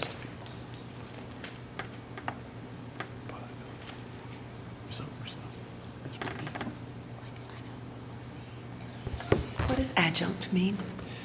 They're not, well, it means that they're not, It means they're not full-time, Yeah. but it'd be like you going to teach a journalism class. well, that I'm would gonna be- look would it be up. That's an full-time. interesting word. No, because you teach in one class. Right, but I'm saying, because he says adjunct professor. That to me sounds full-time. Oh, does it sound Yeah. full-time? Okay. But it also could be contract too. Right. Means Oh. contract. Let's look up the definition. I'm looking it up. You're right, it's part-time. Yeah, Yeah, so I think that answers that question, but. because I know that like, I've had some friends who teach at Cape Fear Community College, just like one course. One course every now and then? Yeah, and that's all they teach. They're an employee, but it's just, Well, technically, we're,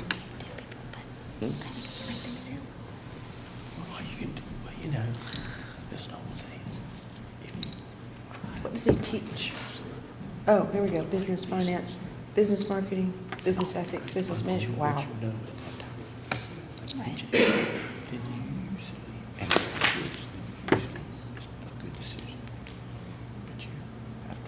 Oh, this is the guy has this extensive sales experience. I know. And all the videos. Yeah, yeah. A lot of people in my neighborhood have RPs. I like them.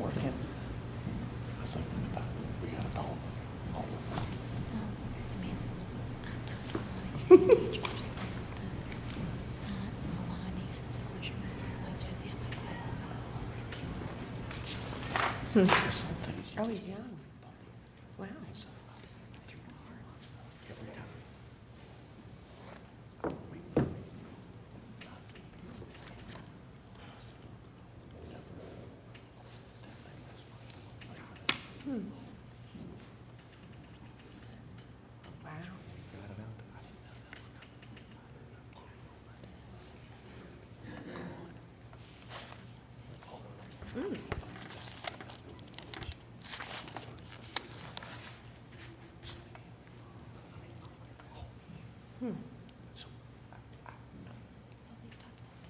Hello, how are you?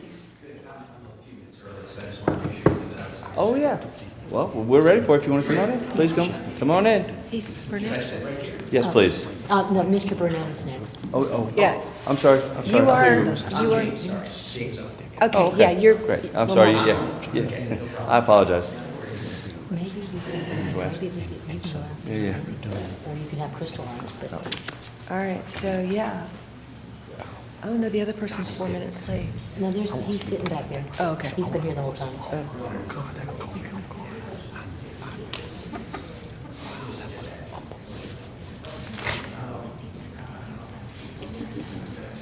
Saw you sitting back there, but we don't know what people look like, so we have to just guess. That's right. How are you? Good, thanks. Our chair will be back over in just a minute.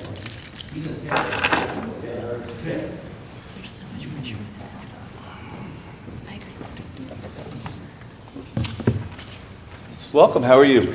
Great. Hope you are. Good, good, good. We want to welcome you here again, and just, we're going to start with 7 questions to make sure, and go through the whole process. We're almost at the end. We have a couple more applicants, and then we will come up with our 2 top applicants.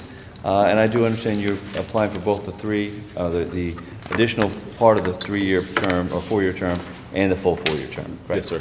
Yes, very good. I'll let everyone introduce themselves. Start with Ms. Barnhart.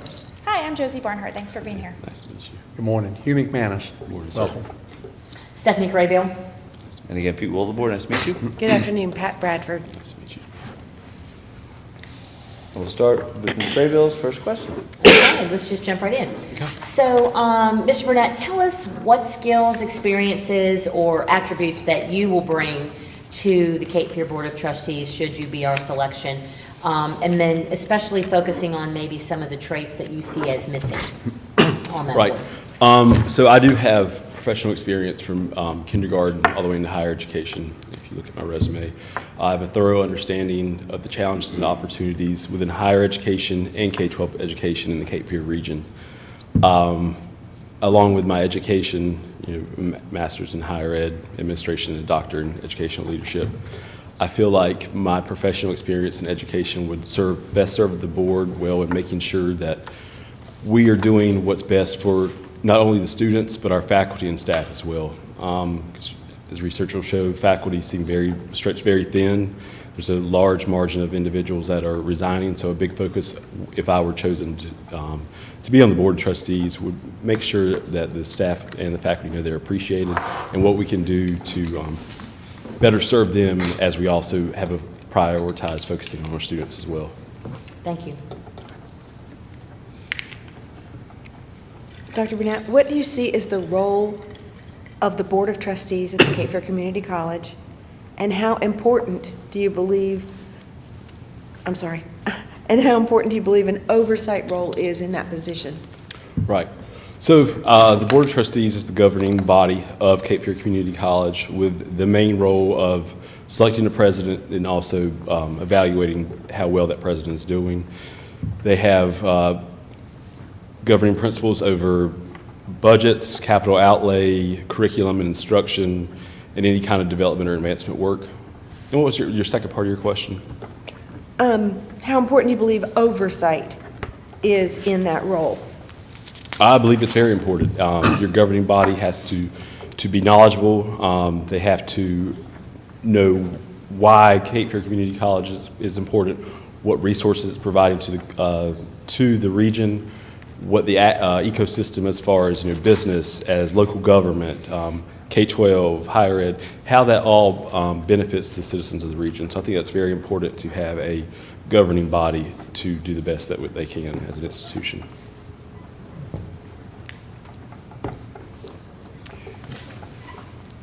What responsibility do you think that the New Hanover County School appointee has to the New Hanover County Board of Ed and the students in our school system? I will say the appointees have a major responsibility of maintaining that bridge between New Hanover County Schools and Cape Fear Community College, making sure that the students have an active resources and necessary to, if they want to do CCP, if they want to gain college credit through the early college, or just making sure that our students are supported in that endeavor. And I will say, given my current role, I'm supportive of students in all of Cape Fear region, not in just certain school districts. I'll say that.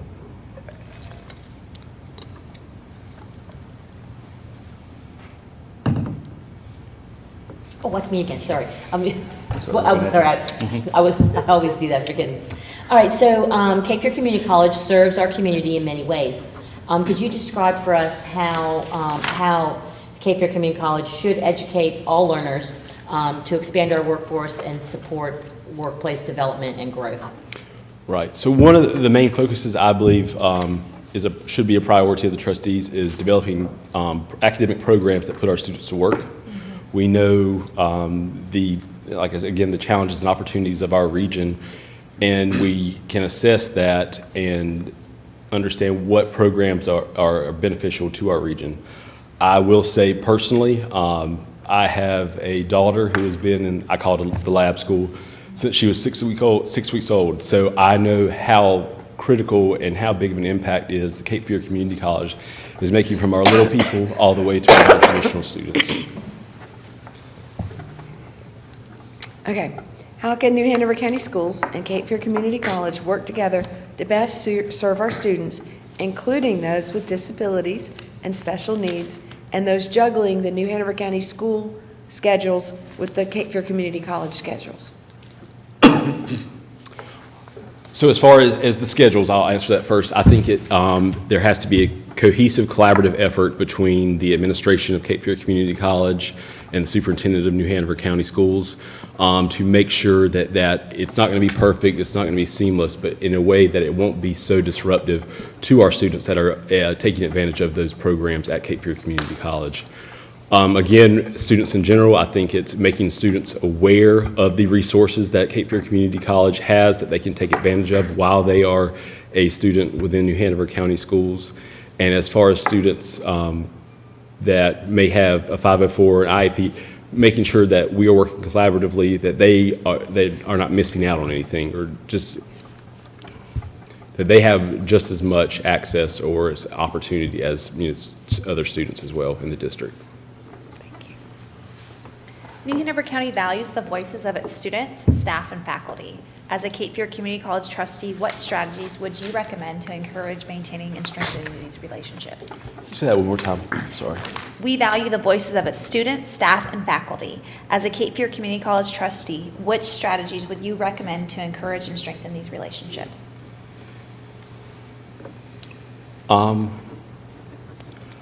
I would want transparency, consistency. I would want our faculty, our staff, our students to know they have access, that they have their voices being heard, their needs are being heard, and we'll do as best we can to address those needs and meet those needs.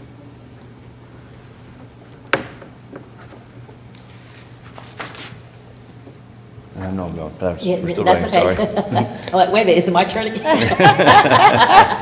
You're still leading. The last question of the day. What else can you share with us to help us make the best choice for both Cape Fear Community College and New Hanover County Schools? Again, I would stress my professional experience in education from K-12 and the higher education standpoints. I am passionate about this region, being from this general area, having a deep understanding of the relationship with higher education, K-12, business, elected officials, local government. And I would also say that I'm a little bit younger than most of the board. I would bring some fresh ideas, some new enthusiasm, and maybe some different perspectives that haven't been thought about in the past. And I would just say education in general is my passion, and this would be a great opportunity and one that I wouldn't take lightly. Okay. Thank you very much for coming in today. It was a pleasure to meet you. Nice to meet you as well. Tell the principal at West I said hello. I will. He's moving over to central office now, so That's where he wants to be. Yeah, exactly. Are you the new Daniel? I am. Well, not new, but yeah. Yeah, I've gotten that a lot, so. Hired him as a teacher. Take care, it was nice to meet you. Thank Have a you. good day. Thank you. Now I'm gonna be, he just finished it. He was a math teacher.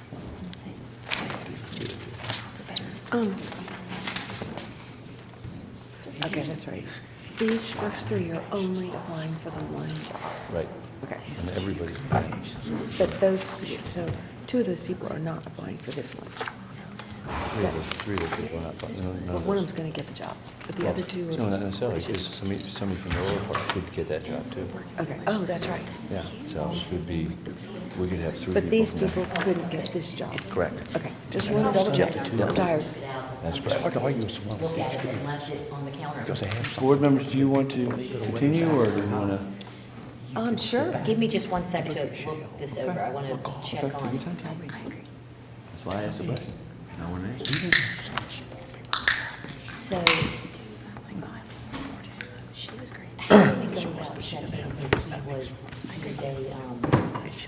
he lives in New Hanover County? Do you have to?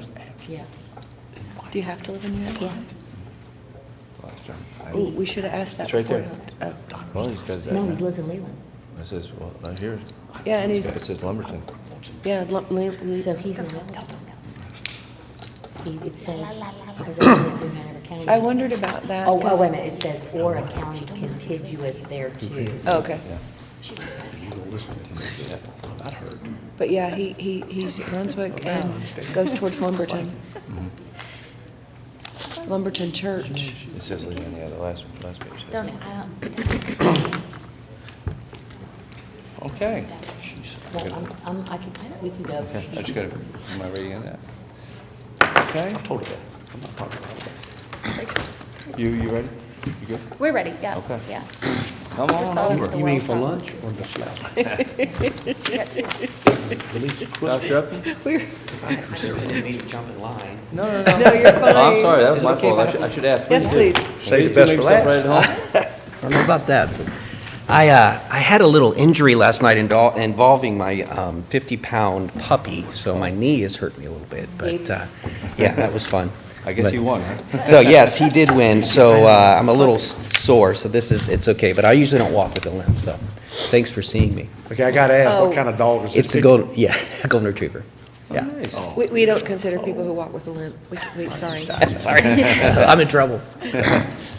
Well, again, welcome. We're going to ask you 7 questions. We are getting close to the end of our interviews. We have a couple more after you.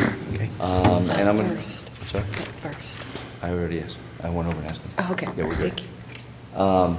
Yeah, and the question I asked off, so we're good to go with that one. I will ask Ms. Barnhart to begin by introducing herself. Well, hello, thanks for being here. I'm Josie Barnhart. Nice to meet you. Hugh McManus. Stephanie Craybill. Again, Pete Wildebohr. Hi, I'm Pat Bradford. Pat. And we will jump right on in, if you don't mind, with Ms. Craybill's first question. Ms. Craybill? Okay, Dr. Upham, what skills, experience, or attributes will you bring to the Cape Fear Board of Trustees? We're especially interested in those that might be missing from the current Board of Trustees that we can augment. Yeah, I think that each one of the members brings value, and their experience, I think, will add to the overall community. For me, being a small business owner, also being a lifelong student, it seems, I feel like I can represent both sides of the equation. So as a former teacher at that institution as well, I think that my experience both behind the desk and then on the other side of the desk would probably help to give a listening ear to the students, which I think should be priority, and then also to hear the needs of this board and the board there to find out what's best for the overall institution and what we're offering here in New Hanover County. Thank you. Sure. Dr. Upham, what do you see as the role of the Board of Trustees at Cape Fear Community College? Second part of that, how important do you believe an oversight role is in that position? Yeah, I think that the role itself is immensely important because it holds us accountable to the mission statement. You know, when we review the mission statement for the community college, what the board, and I currently sit on a board right now, a nonprofit, it's called First Fruit Ministries downtown, where they specialize in helping homeless and trafficked individuals. And so as part of my responsibility there is not only to bring fresh ideas and insight, but to be able to be, I guess, a listening ear to what the community's asking for the most. And so I think that the actual role itself is immensely important. And was there a second part to that question? I'm sorry. The first part is, well, what do you see the role is? Okay. And how important was the second part? Yeah, so immensely important. The role itself, I think, is one that would help significantly to advance the purpose and the mission of the institution. And so having that governing board or having a board to vote, to be a voice, to be able to vote and be able to represent the needs of the community is just immensely important. And I think it also, it provides a layer of accountability.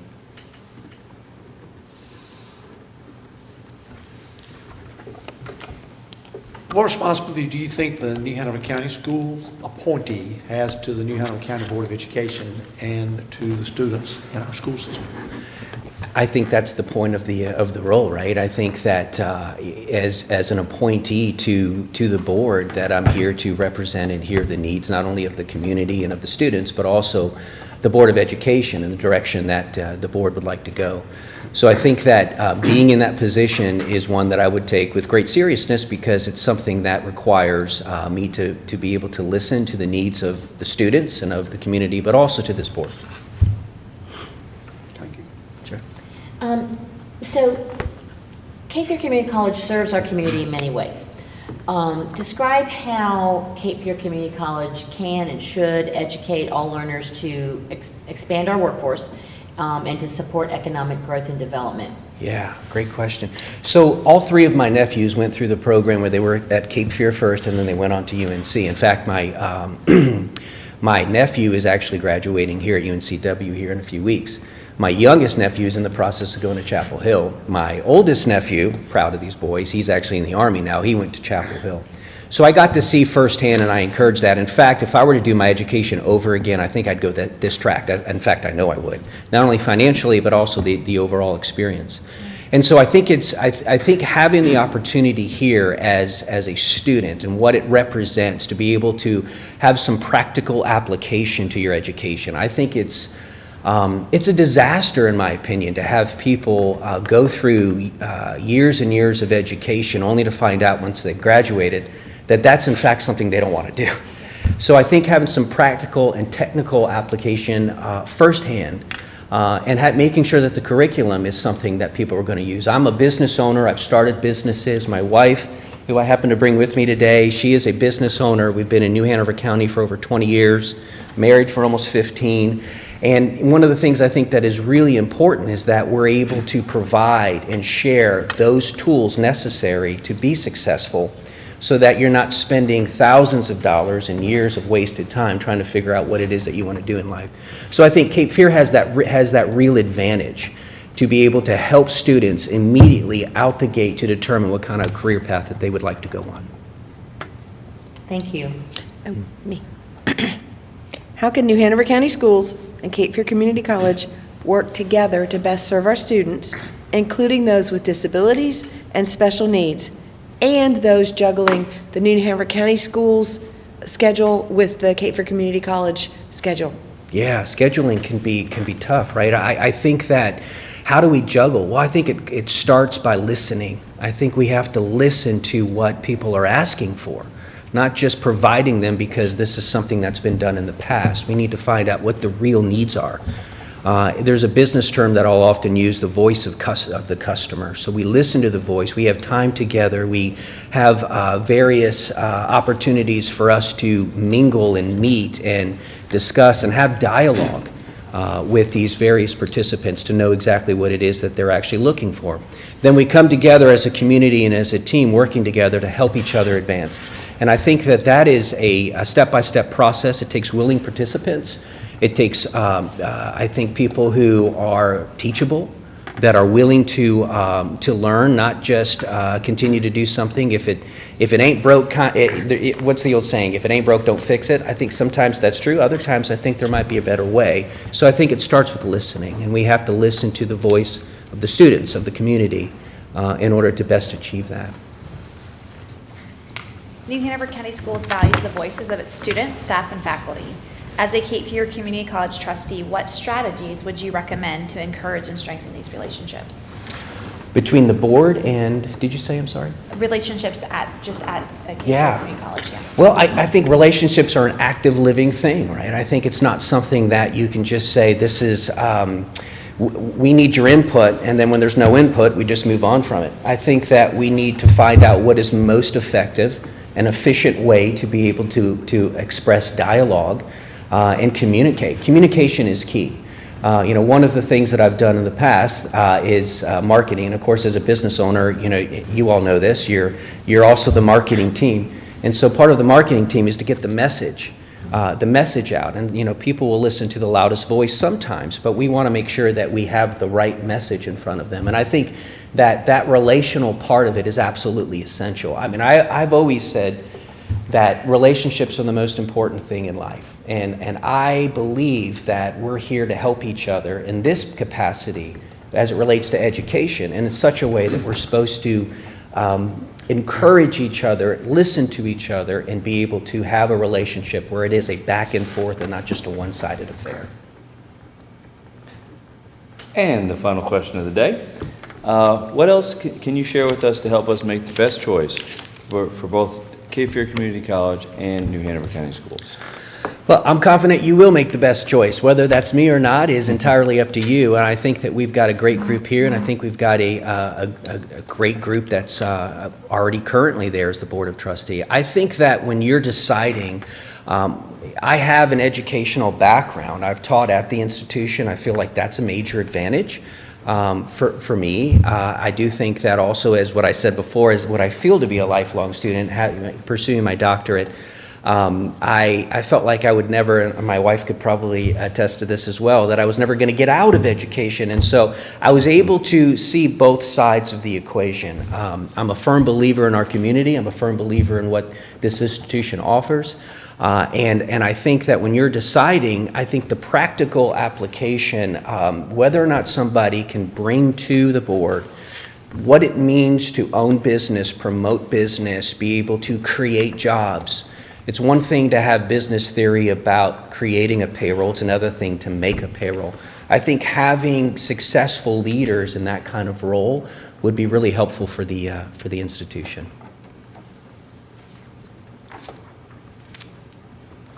I'll just finish my sentence. I want to thank you very much for coming in. It's great to meet you. My pleasure. Have a wonderful rest of your day. Yes, thank you. Thank you. Thank Sorry you. if I hobble out here. To your support for Yeah. getting you here. Oh, my goodness. Yeah, I told her, I said, you're going to have to drive me because that right foot is not moving. Thank you all. Thank you. Thank you. All right, bathroom break.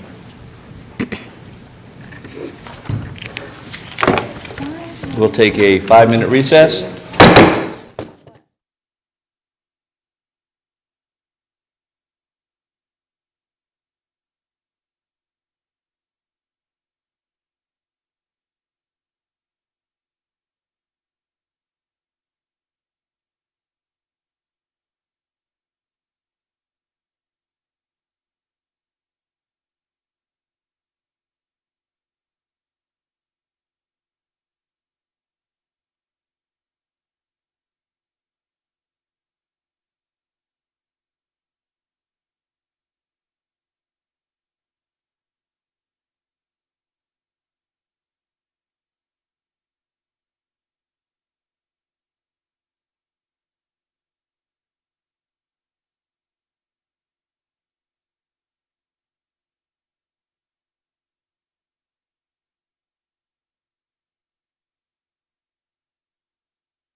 That's not high on my plans right now, Mr. Crable. Do you like? That's not high on my plans right now. Yeah, same. All right, we are back in open session. Our last candidate of the day is here with us, and we're excited to have him here. Mr. Funderburg, again, welcome. What I would like to start with is allowing the board to introduce themselves. So, Good afternoon, I'm Josie Barnhart. Thanks for being here. Yes, ma'am. Good morning, good afternoon, excuse me. Hugh McManus. A long day, sir. Stephanie Craybill. Good to see you. Pete Wildebohr, welcome. Good afternoon, I'm Pat Bradford. How are you, ma'am? I haven't met you either. We're going to start with Ms. Craybill with the first, well, I didn't say, let me say, we will give you 7 questions, and then we will deliberate and come up with our top candidates. Okay. We'll start with Ms. Craybill.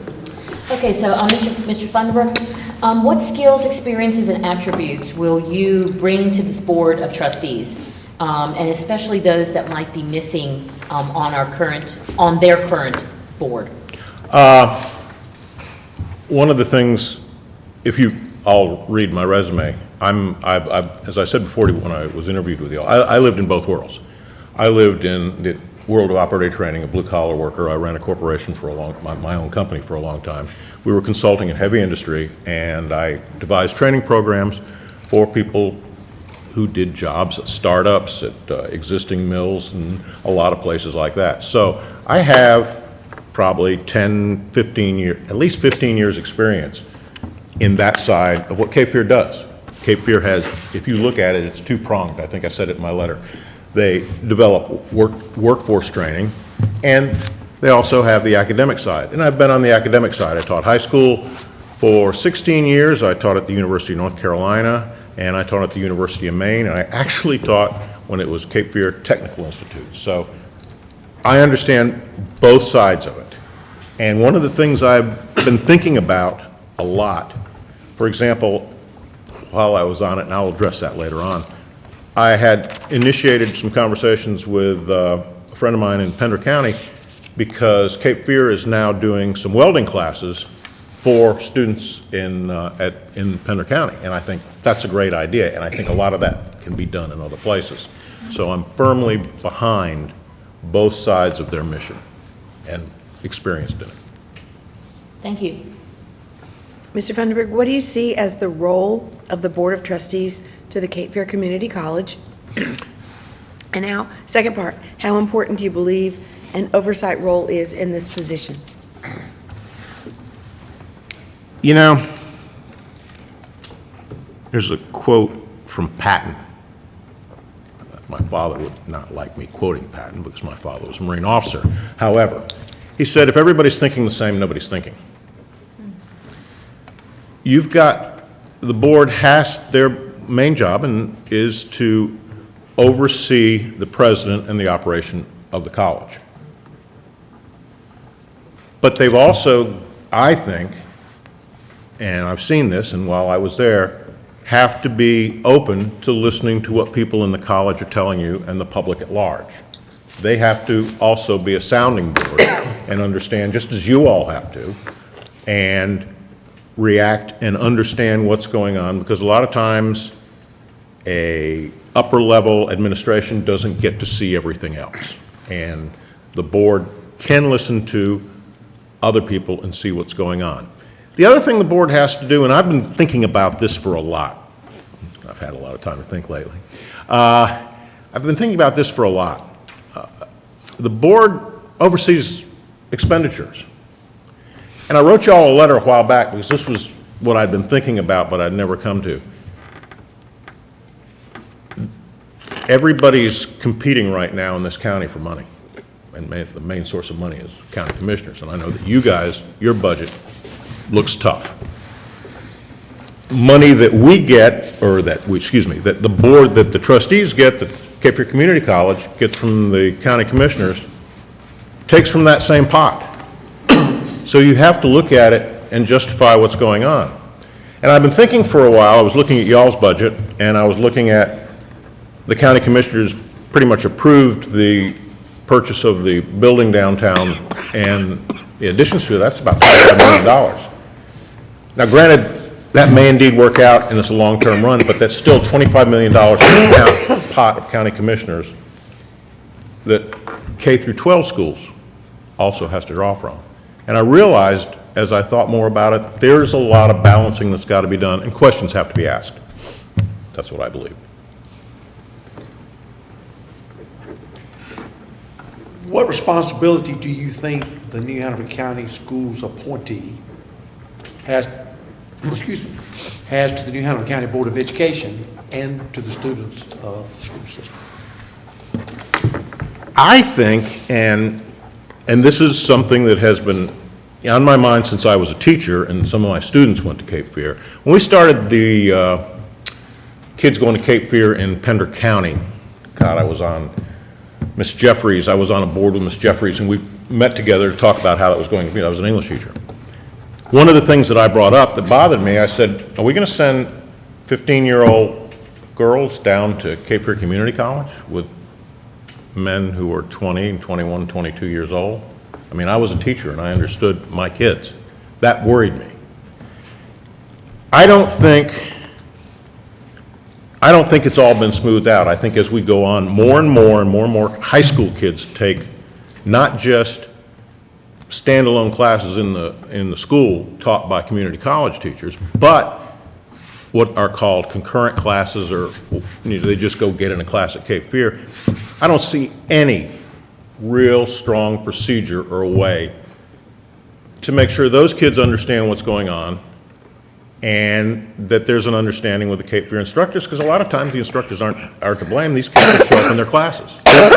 And there's a big difference, as I'm sure all of y'all know, especially you two ex-principals, there's a big difference between high school students in classes and college students, and I've taught in both areas. And I don't have an answer, but I've been thinking and worrying about that and trying to figure out what's the best way that can happen. Because that's going to happen more and more. I mean, they're free classes for y'all to send them to, and Cape Fear Community College makes money by the number of contact hours they get. So it's, as I said in the letter that I wrote y'all, it's a symbiotic relationship. And this is what I had been thinking for a long time, trying to get some answers on my own. So my answer is, yes, you've got to represent, while you work and your main focus is Cape Fear Community College, you've got to represent the kids, the schools. I went to the CTE thing. I pay attention to what goes on in New Hanover County, and the representatives should. Thank you. Next question. So Cape Fear Community College serves our community in many ways. Would you describe more how you think that CFCC can and should educate all of our learners to expand the workforce and to support economic growth and development?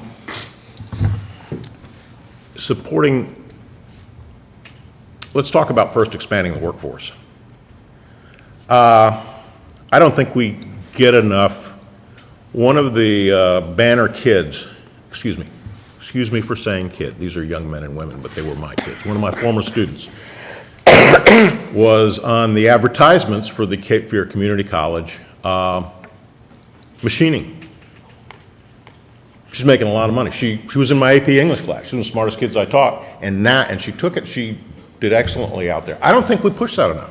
When I talked to her about it, I said, how did she find out? She said, oh, I just kind of found out. There are kids in schools. There are other people that could take these classes after they get out of high school and contribute to the economy and make good money. I'm not going to name names, but one of my old-time students, I wrote one of his first essays for the program with that, one of the first recommendations. He went into the program that Cape Fear did with GE, and now he's making really good money and went through that program when he graduated. I don't know if the counselors, if the people in the schools really know as much about it, and I think we can do a better job. One of the things I had done, because I had some contacts, standing on the sidelines of a football game, I talked to my old friend Tony Hudson, and I was going to continue that conversation. He's the principal now at Trask High School. And I was going to talk to other people that I knew in the system and say, hey, this is a good program. You need to get these people in to talk to you. Those people, if we create the workers, it will create a workforce where industries other than real estate, nothing against real estate, or tourism can come to Wilmington. It creates possibilities for GE expansion. It creates possibilities for other industries to say, hey, there's a workforce here, we can come in, and that's what Cape Fear does really well. That was me. Okay. Thank you. How can New Hanover County Schools and Cape Fear Community College work together to best serve our students, including those with disabilities and special needs, and those juggling the New Hanover County School and the Cape Fear Community College schedules? Wow. That's something I actually have been doing a lot of thought, before the kerfluffle, I've been giving a lot of thought to. As more kids, as I said, as more kids get into Cape Fear Community College, I don't know if Cape Fear Community College is ready here, not ready physically, but ready here to understand these are high school kids. There's different ways to take care of them, especially the kids with disabilities. I know that Cape Fear has done a real good job mentoring young black men, minorities. I know the people in that. But I think they need, if we're going to add more children, and these are children going to Cape Fear, children to this mix, we need to sit down and understand how to handle them, because if I'm in a classroom at a high school here, that's all I can guess because I did teach high school, and I need help with a child, I can know where to get my ESL support. I know where to get my support for, my mind just went blank, I'm sorry, sometimes I get old, my special needs support. I knew that in a heartbeat. I could go down and I could tell you the name of the person, I can get it. I don't know if that's completely available, and I think it needs to be a clear thing, because high school kids are different from college kids who may indeed be disabled. New Hanover County Schools values the voices of its students, staff, and faculty. As a Cape Fear Community College trustee, what strategies would you recommend to encourage and strengthen these relationships at CFCC? One of the things about the voices of students, and I'm speaking as a high school teacher here, is they've got to be heard. They've got to be felt that their opinion, their position has some value. So we've got the college, if there are high school kids, and it was interesting because when I went to the Black Students Forum, and a lot of the black students were saying often they were the only person in the room of color when they were taking classes, and these were the young adults, these were the often high school kids will be the only person in the room, and they've got to be made comfortable with their voices, because these kids are smart and they can compete in a conversation, in debate, in discussion, which is what class is, with the college kids. So to have their voices heard, they've got to be made comfortable and assured that, hey, you may be 16 and you may be taking a Cape Fear Community College class, but we're taking care of you. And that once again goes to what I've said. I think there needs to be a general overall understanding to say to the instructors so they know what's going on. Because a lot of times the instructors don't even know if they just show up in the class. And it's got to be, it's communication. Above all, it's communication. And your last question is, what else can you share with us to help us make the best choice for both New Hanover County Schools and Cape Fear Community College?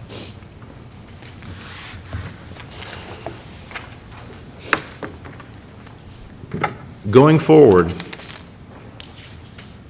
Cape Fear Community College offers more possibilities than I knew before I sat in this chair 10 months ago. I toured the campus and I thought, gee, I didn't know they offered that. That's good. This is really good. Now, if I didn't know it, and I pay attention a little bit, and I had been in the school systems, why don't kids know it? There's a wealth of possibilities at Cape Fear Community College they've got to be explained. They're doing it now in middle school. They've got some people, I think I know that Williston has got people there, and they're talking to kids, but I think the counselors have to know more. I think the teachers have to know more.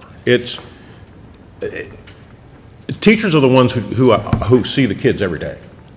I saw my kids every day, and they asked me questions, and I would guide them. Most of them, I was teaching an AP class, would talk about college. But I would talk to other people, because I worked as a welder at GE for 4 years before I went to graduate school. I did other things, so I would tell them, there's other avenues out there. I don't think there's a synergy between that we need, and I think we should work for it. I really do. And that was my concern all along. Well, thank you very much. That ends our questions. We want to thank you. First of all, it was good to see you again, and can I have a minute, or is there time on the 20 minutes? yeah, or? yeah. Yeah, let me, excuse me. Mr. Funderburk, I'm going to jump in, that we aren't allowed to go off script because nobody else. No, that's fine. Okay. I don't want to No, cut it's you off. your job, I'm sure but I may speak, man. Man, Is Jason still with us? You should be. Yes, I am. Oh, what was that? Yeah. That's our. Can you hear me?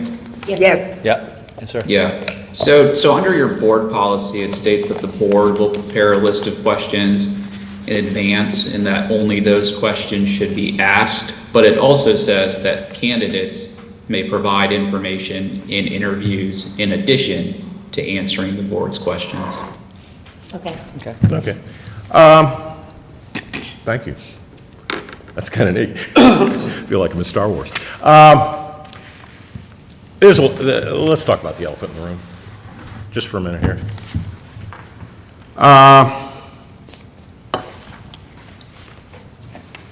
When I had my first interview here with this board, I don't remember, you were the chair, weren't you? I was impressed by this board because I knew people disagreed on the board, but the board stayed to business and did a good job in public and followed rules. Mr. Wildeboer is now the chair, and he's done the same thing. I did not know anything that had happened. I was told later on that there were people calling people about appointments and things like that, and it didn't affect anything. When I decided to come here today, a while back, I weighed it in my mind and I said, you know what happened last time? They gave me an honest hearing. No, I'm including y'all in this, but I didn't know you would be here at the time, nor did I know anything. But the people here gave me an honest hearing. I said, they'll give me an honest hearing this time. I do not think that Mr. Wildeboer would, after Mr. McManus made a comment about why he voted on something, would call him in a room with a lawyer and another member of the board and ask him why he said that and tell him not to talk about stuff. That's what happened to me after my first vote. After my first vote where I voted against the raise for the president, I was going the next week to the commencement and to the pinning ceremony. The chair had asked me to meet him. I said, sure, I'll be down there. I'll meet you after that. So I went to the pinning ceremony, which was really nice. Went up and he tapped me on the shoulder. He says, we'll meet upstairs. I said, fine. He says, I've asked the attorney to sit in. And at that meeting, which lasted about 40 minutes, he asked me why I had told the press, why I said to the press, I said, it's my obligation. We're spending money. I should tell them why I voted that way, because this is the county's money. This is the school board's money. And we had a back and forth for a long while. I was surprised. I was blown away. I don't think there's anything wrong, and I'm going to call names of people I don't really know well. Ms. Bradford disagreeing with someone at this board or disagreeing in public, I don't care. And I was absolutely amazed, and it set a tenor for my time there. The other things I disagreed with in public did not make me popular. I disagreed with relieving the other trustee the way they did. He may indeed have deserved it, but not the way it was done according to our bylaws, and I never figured out why the ship was put aside. I'm not going to make any mention of what I was accused of, because if you saw that there's emails out now that said, no, I never did that. But I don't think they like me because I didn't agree with a lot of the things. And if you want someone who's going to go up there and agree with what they do, represent whatever you want, that's fine. But if you want someone who's going to think for themselves and make decisions on their own with you all in mind, that's what I will do. I mean, I respect what you did. You guys, you know, either way, I don't care. But I'm saying there's no fault. You shouldn't be thrown off the board because you disagree with things. You shouldn't be. And that's essentially what happened to me. So when you vote, I'm sure there are a lot of good candidates. I'm not talking about other candidates. I'm talking about me. I have experience on it. I'm willing to stand up for y'all, for the schools. Maybe not for y'all, sorry, but for the schools. And I have been thinking about it for a long while, as you may have seen from my letter. So if you want to select me again, I'll finish out my term. I'll finish my job. I'm not saying this is a Republican, a Democrat, a liberal, a conservative. I'm saying it's someone who believes in education, and those people, the people who deliver the education are great. As I said to the board in one closed meeting, I said, sorry guys, in the end, I do not mean this to offend anybody, especially you principals at the table. No one remembers who was on the Board of Trustees. You remember your favorite teacher. When I run into kids from Williston, they'll tell me about your wife. When I run into kids from Topsail, they tell me about their English teacher, who's a good friend of mine. So what we do is to make them have their job easier. And we need to give them tools to also work with high school kids. And I appreciate you, and I trust you all to be honest. That's all. Thank you for your time. Thank you very much. Thank you. Thank you. Y'all have a good day. Have a great rest of your day.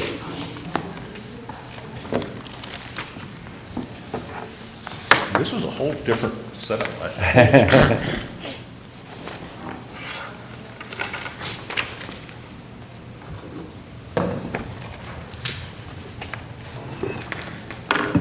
What's the will of the board? Do we want to take a 5-minute break, or do we want to go right into voting? I'm okay to vote. Let's vote. I'm starting to be cold. Well, are we going to have dialogue, or are we just? Oh, yeah. What my suggestion would be is, why don't we come up with our top, and again, the first discussion is for the 4-year position, and that's open to any of these folks. I would say, why don't we start, see where we're at, why don't we start, give me a minute to do it, because I haven't done it yet, but why don't we just go around the room and see who everyone's top person is, see if we have any, if we have 3 people right off, well, then we won't be here until midnight again. But short of that, we will, then we can have dialogue on the 4-year position. And then likewise, we can go, whoever, somebody will eventually get their person, will have the top votes. And then we can go on to the discussion of the 3-year position, or the remaining position, I guess is the proper way to say it. Mr. McManus. I'll be glad to start. Why don't you start? We'll go, We have 3 candidates for the 4-year position. We have actually 8. All 8 are available. Well, available, yes, excuse me. 3 designated for the 4-year position. 3 are only eligible for the 4-year. Right. We interviewed a lot of sharp people today. Absolutely. We interviewed a lot of inviting and well-spoken. I was very impressed. But I think we have an obligation to support those individuals who bring so much, and everyone says experience.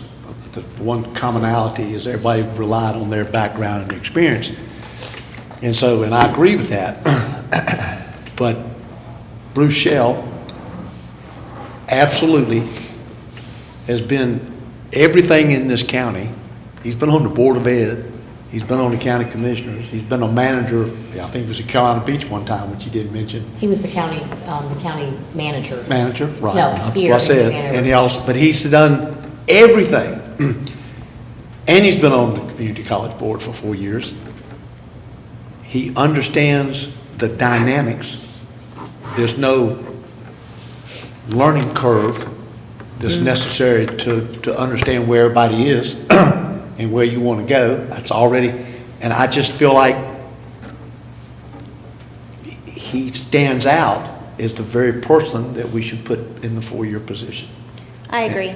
And there are a lot of good candidates. I mean, And I agree. I was like, I don't know if I need to raise my hand. All right, well, Mr. McManus says Bruce Shell. Ms. Barnhart says Bruce Shell. Ms. Bradford says Bruce Shell. Mr. Crable. So I'm in a quandary. Is that the Bruce Shell's qualifications are exemplar, and I like that he is suggesting a meeting with the, because I met with opposition to that when I tried it when I was board chair, so I like that they're coming to us now instead of us coming to them. One thing that I took away from him is he said, it's not necessary, it's what you know and not necessarily what you did. And so that is resonating with me for a lot of reasons, in the past 12 hours. But, and he is only good for the 4-year because he's still on it and he can't be reseated for the 3. But I'm going to tell you what, Sharon Miller had a lot to bring to the table for that. She's only eligible for the 4-year because of when she submitted her application. So I'm just having a real hard time with that because she spoke to the heart of what community college involvement is all about and the things that it can bring, to your family, to your life, to the community. I liked, how she said, that she had actually read their agendas and their meeting minutes and paid attention, stay abreast of the issues, observing, and that she had aspired to be, a community college president and then did a self-inventory and realized, that's not going to work for me, but this can work for me. So I'm having a hard time because it doesn't really matter because you all have already voted enough to have Bruce Shell. Well, 3 already have it. So I can in good faith, support Bruce Shell, but people are going to be listening, and there is no way that I could not speak to the qualifications and the passion and the knowledge and the willingness to interact in the community. So I had to say that. I appreciate that. And I'm going to be honest. I'm looking at, I gave everybody 1 to 10. And the 2 of them were right next to each other. I mean, right there together, Mr. Shell and Dr. Miller. I was very, very impressed with her too. I mean, very impressed. I hope if she's listening that she will reapply for next year because I think that she would have an outstanding opportunity. And Ms. Crable, I'm 100% with you that, Dr. Miller was fantastic. Like I say, I agree with Mr. McManus that throughout the day, we had some wonderful, wonderful, wonderful folks. And please, if anybody's listening, please feel free to reapply if you're not one of the 2 top candidates from today. But I can definitely agree also with Mr. Shell. So if we can, I'll make a motion that we reappoint Mr. Shell to the Cape Fear Community College Board for a period of 4 years. Is there a second? We have a second. Can Other discussion, please. Can we change the motion to be appoint? I don't want to get in, you said reappoint. Oh, I'm sorry.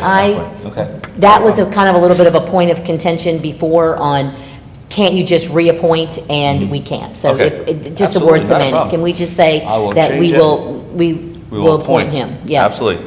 We'll appoint Mr. Shell to the 4-year position with Cape Fear Community College Board of Trustees at the end of his current term. Your first and second. Is there any other discussion? If not, all in favor, please signify by saying aye. Aye. Any opposed? There you go. Our next next is, again, unfortunately, the top 2 folks on our list are now ineligible because it is for the vacant 4-year term. And we have 5 candidates for this position. Ms. Barnhart, why don't we start with you this time? Who are you thinking? Again, I echo the sentiment. We had a lot of great candidates today. I think the person who spoke out, who just stood out to me, was Glenn Bernadette. Did I say that last name? Burnett. Wrong. But so if I had to make my first round of support, it would be for him. Okay. Mr. McManus? Well, let's go back to what I said earlier. I think experience is a key.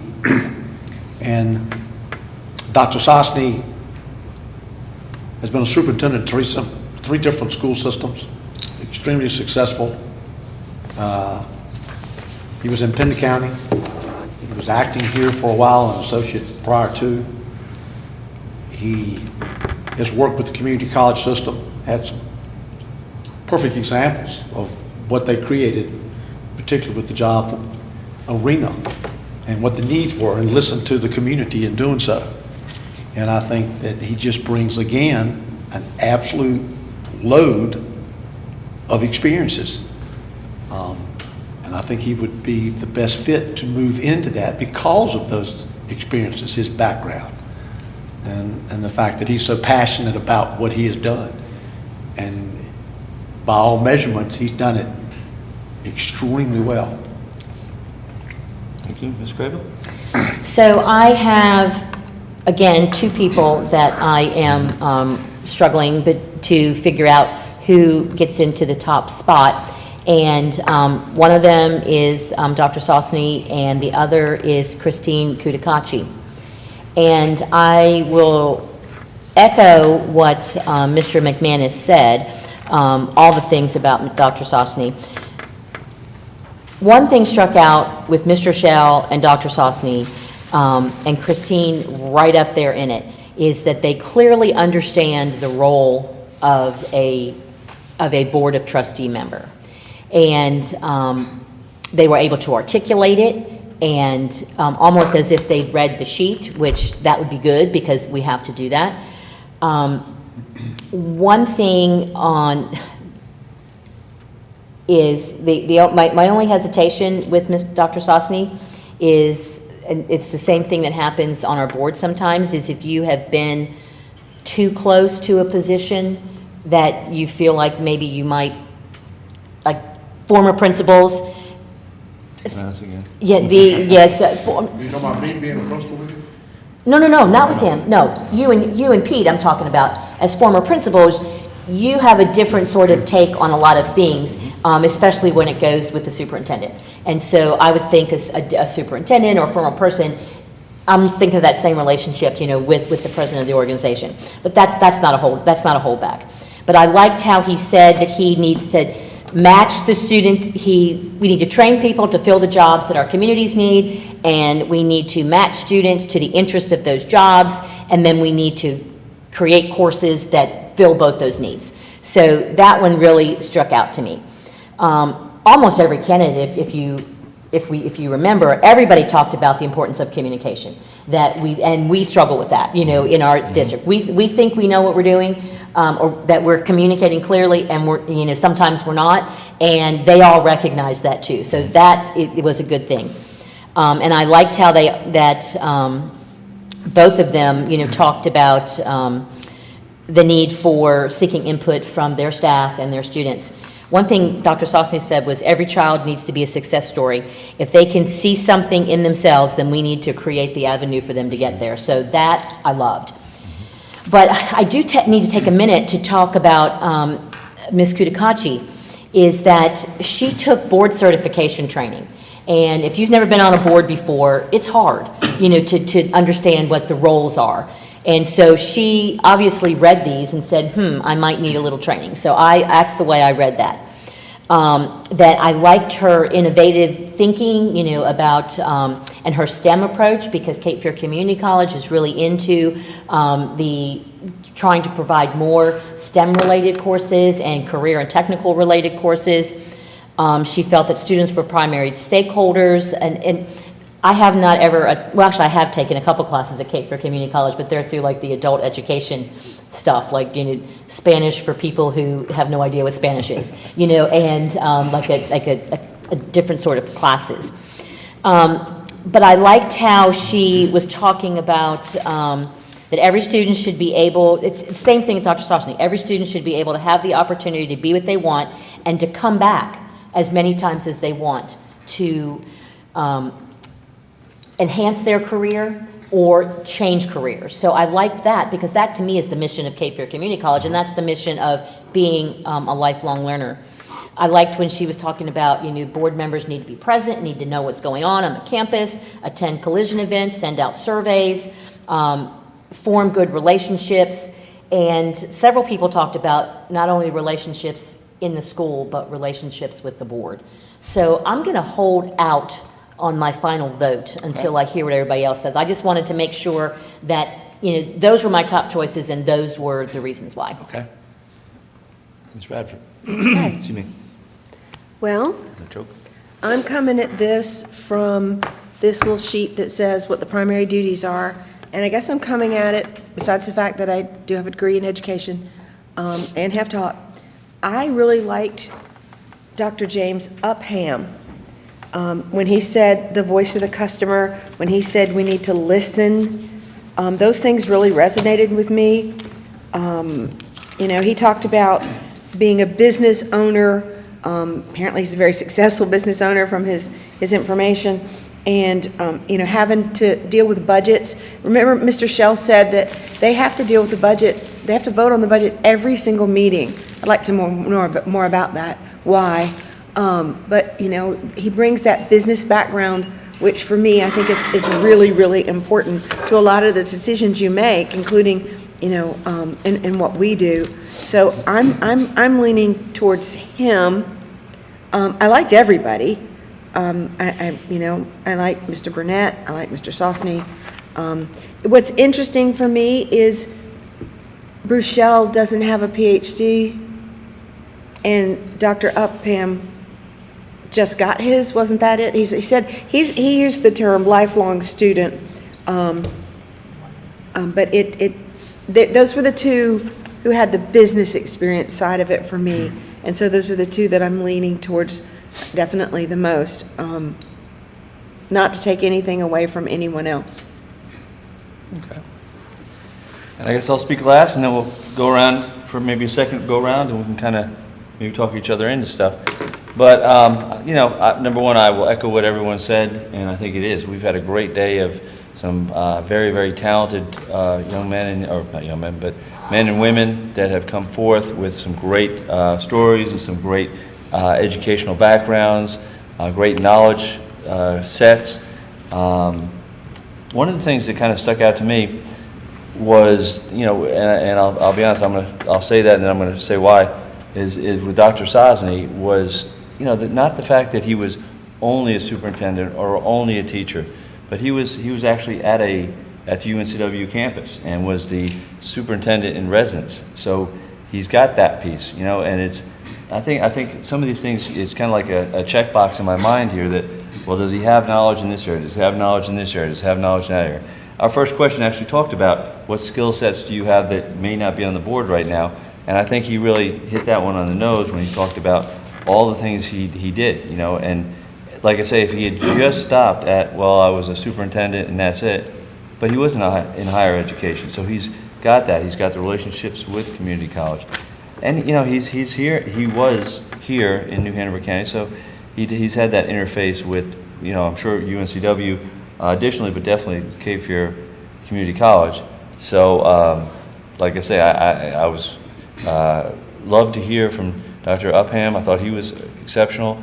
I miss the first young lady, who I still can't say her last name. very well. Kudikachi, thank you. She was very impressive. Dr. Burnett, of course, also very, very good. Mr. Funderburg, very passionate. But my vote at this point, or my thought at this point, I guess we're not actually voting yet, would be to go with Dr. Sosny. So, Ms. Barnhart, would you like to, I'm not saying counter, but just discuss, further discussion?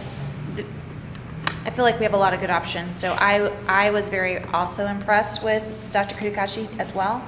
And I don't think Mr. Sosny would be a bad choice. So, probably ranking, I might rank her first before him, but I think either way, I feel like they would serve our community well, so. Okay. Mr. McManus? Just reiterate, he brings an overload of experiences. He did, as you pointed out, he actually was instrumental in beginning the doctoral program in administration at UNCW. He was a full professor when he was there. There's nothing that he has not experienced. 49 years, I believe, 46? 49. 49. And he gave me perfect examples. So I guess the distinguishing factor for me is, as you said, there's some very smart people. But I've dealt with but PhD doesn't guarantee the experience. And when you hire someone to work for you at the level of performance that your magazine puts out, you more often than not, I would guess, one who has demonstrated success or shares how with you, or more so, what do they bring to the table? That somebody has the educational background, but they haven't been able to put it into place yet. And so I just have to stick with Dr. Sosny. I just think he has the package, if that's what we're looking for. And I think we are. To complement that it is a corporate board. Mm-hmm. And so it's really not an individual, it's the will of the group. It's great, Bill. I'm still deciding.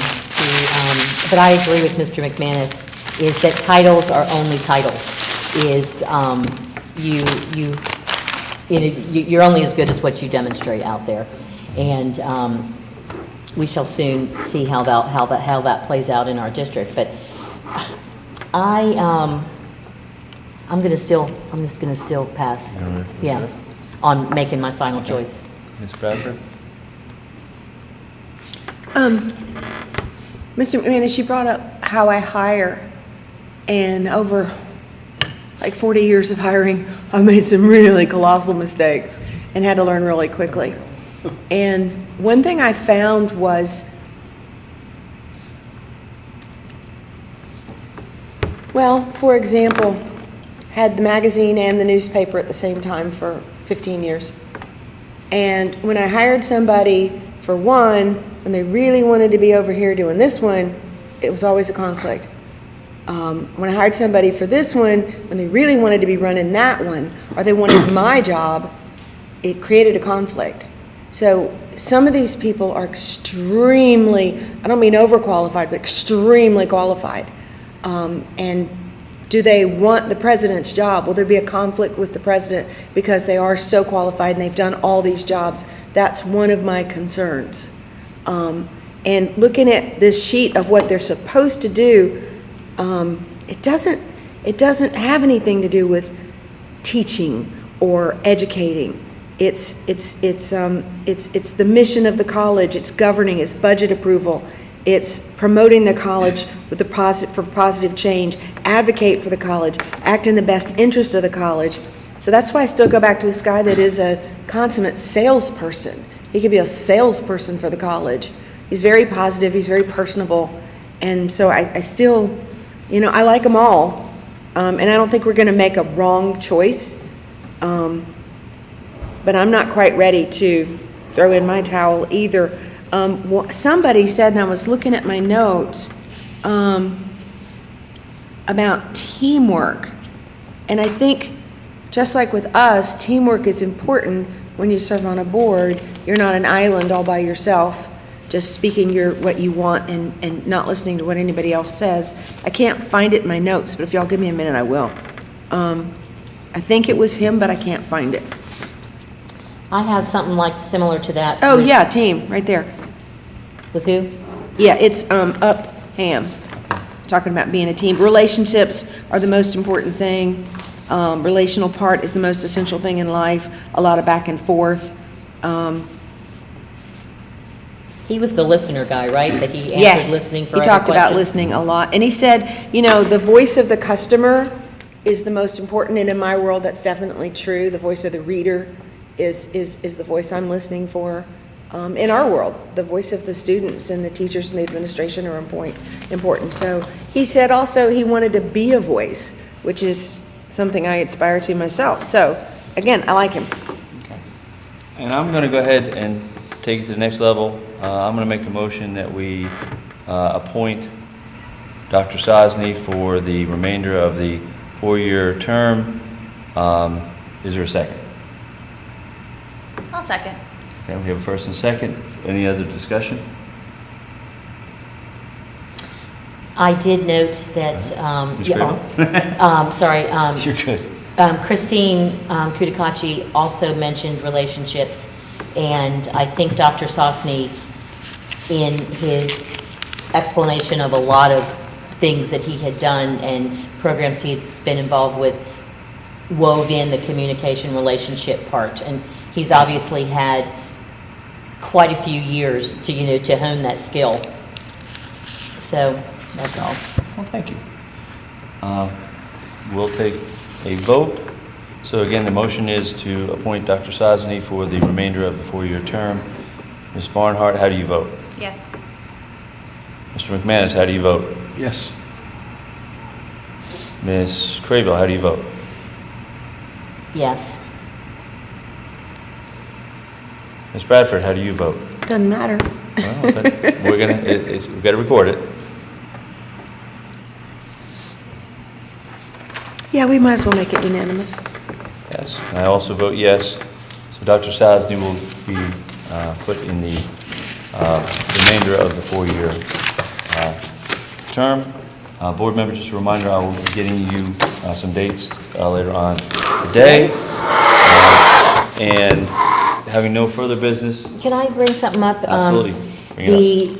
So I tried to do this last time as board chair, but I was unavailable the day that it happened.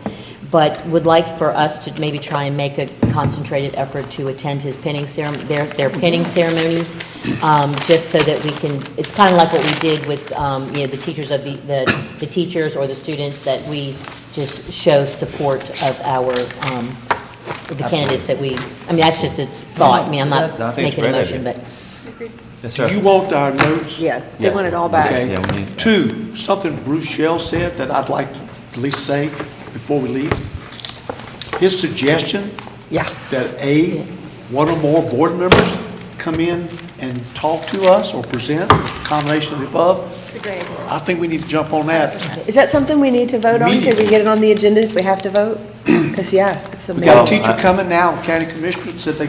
Yeah. Yeah, I It's think- awesome. I think- Quarterly thing, I yeah. don't even think a monthly thing. Yeah. No, it would be quarterly or even annually, Yeah. kind of thing, or Like, I don't think biannually. Yeah. But that might be something that you want to talk with Dr. Faust about, Yeah.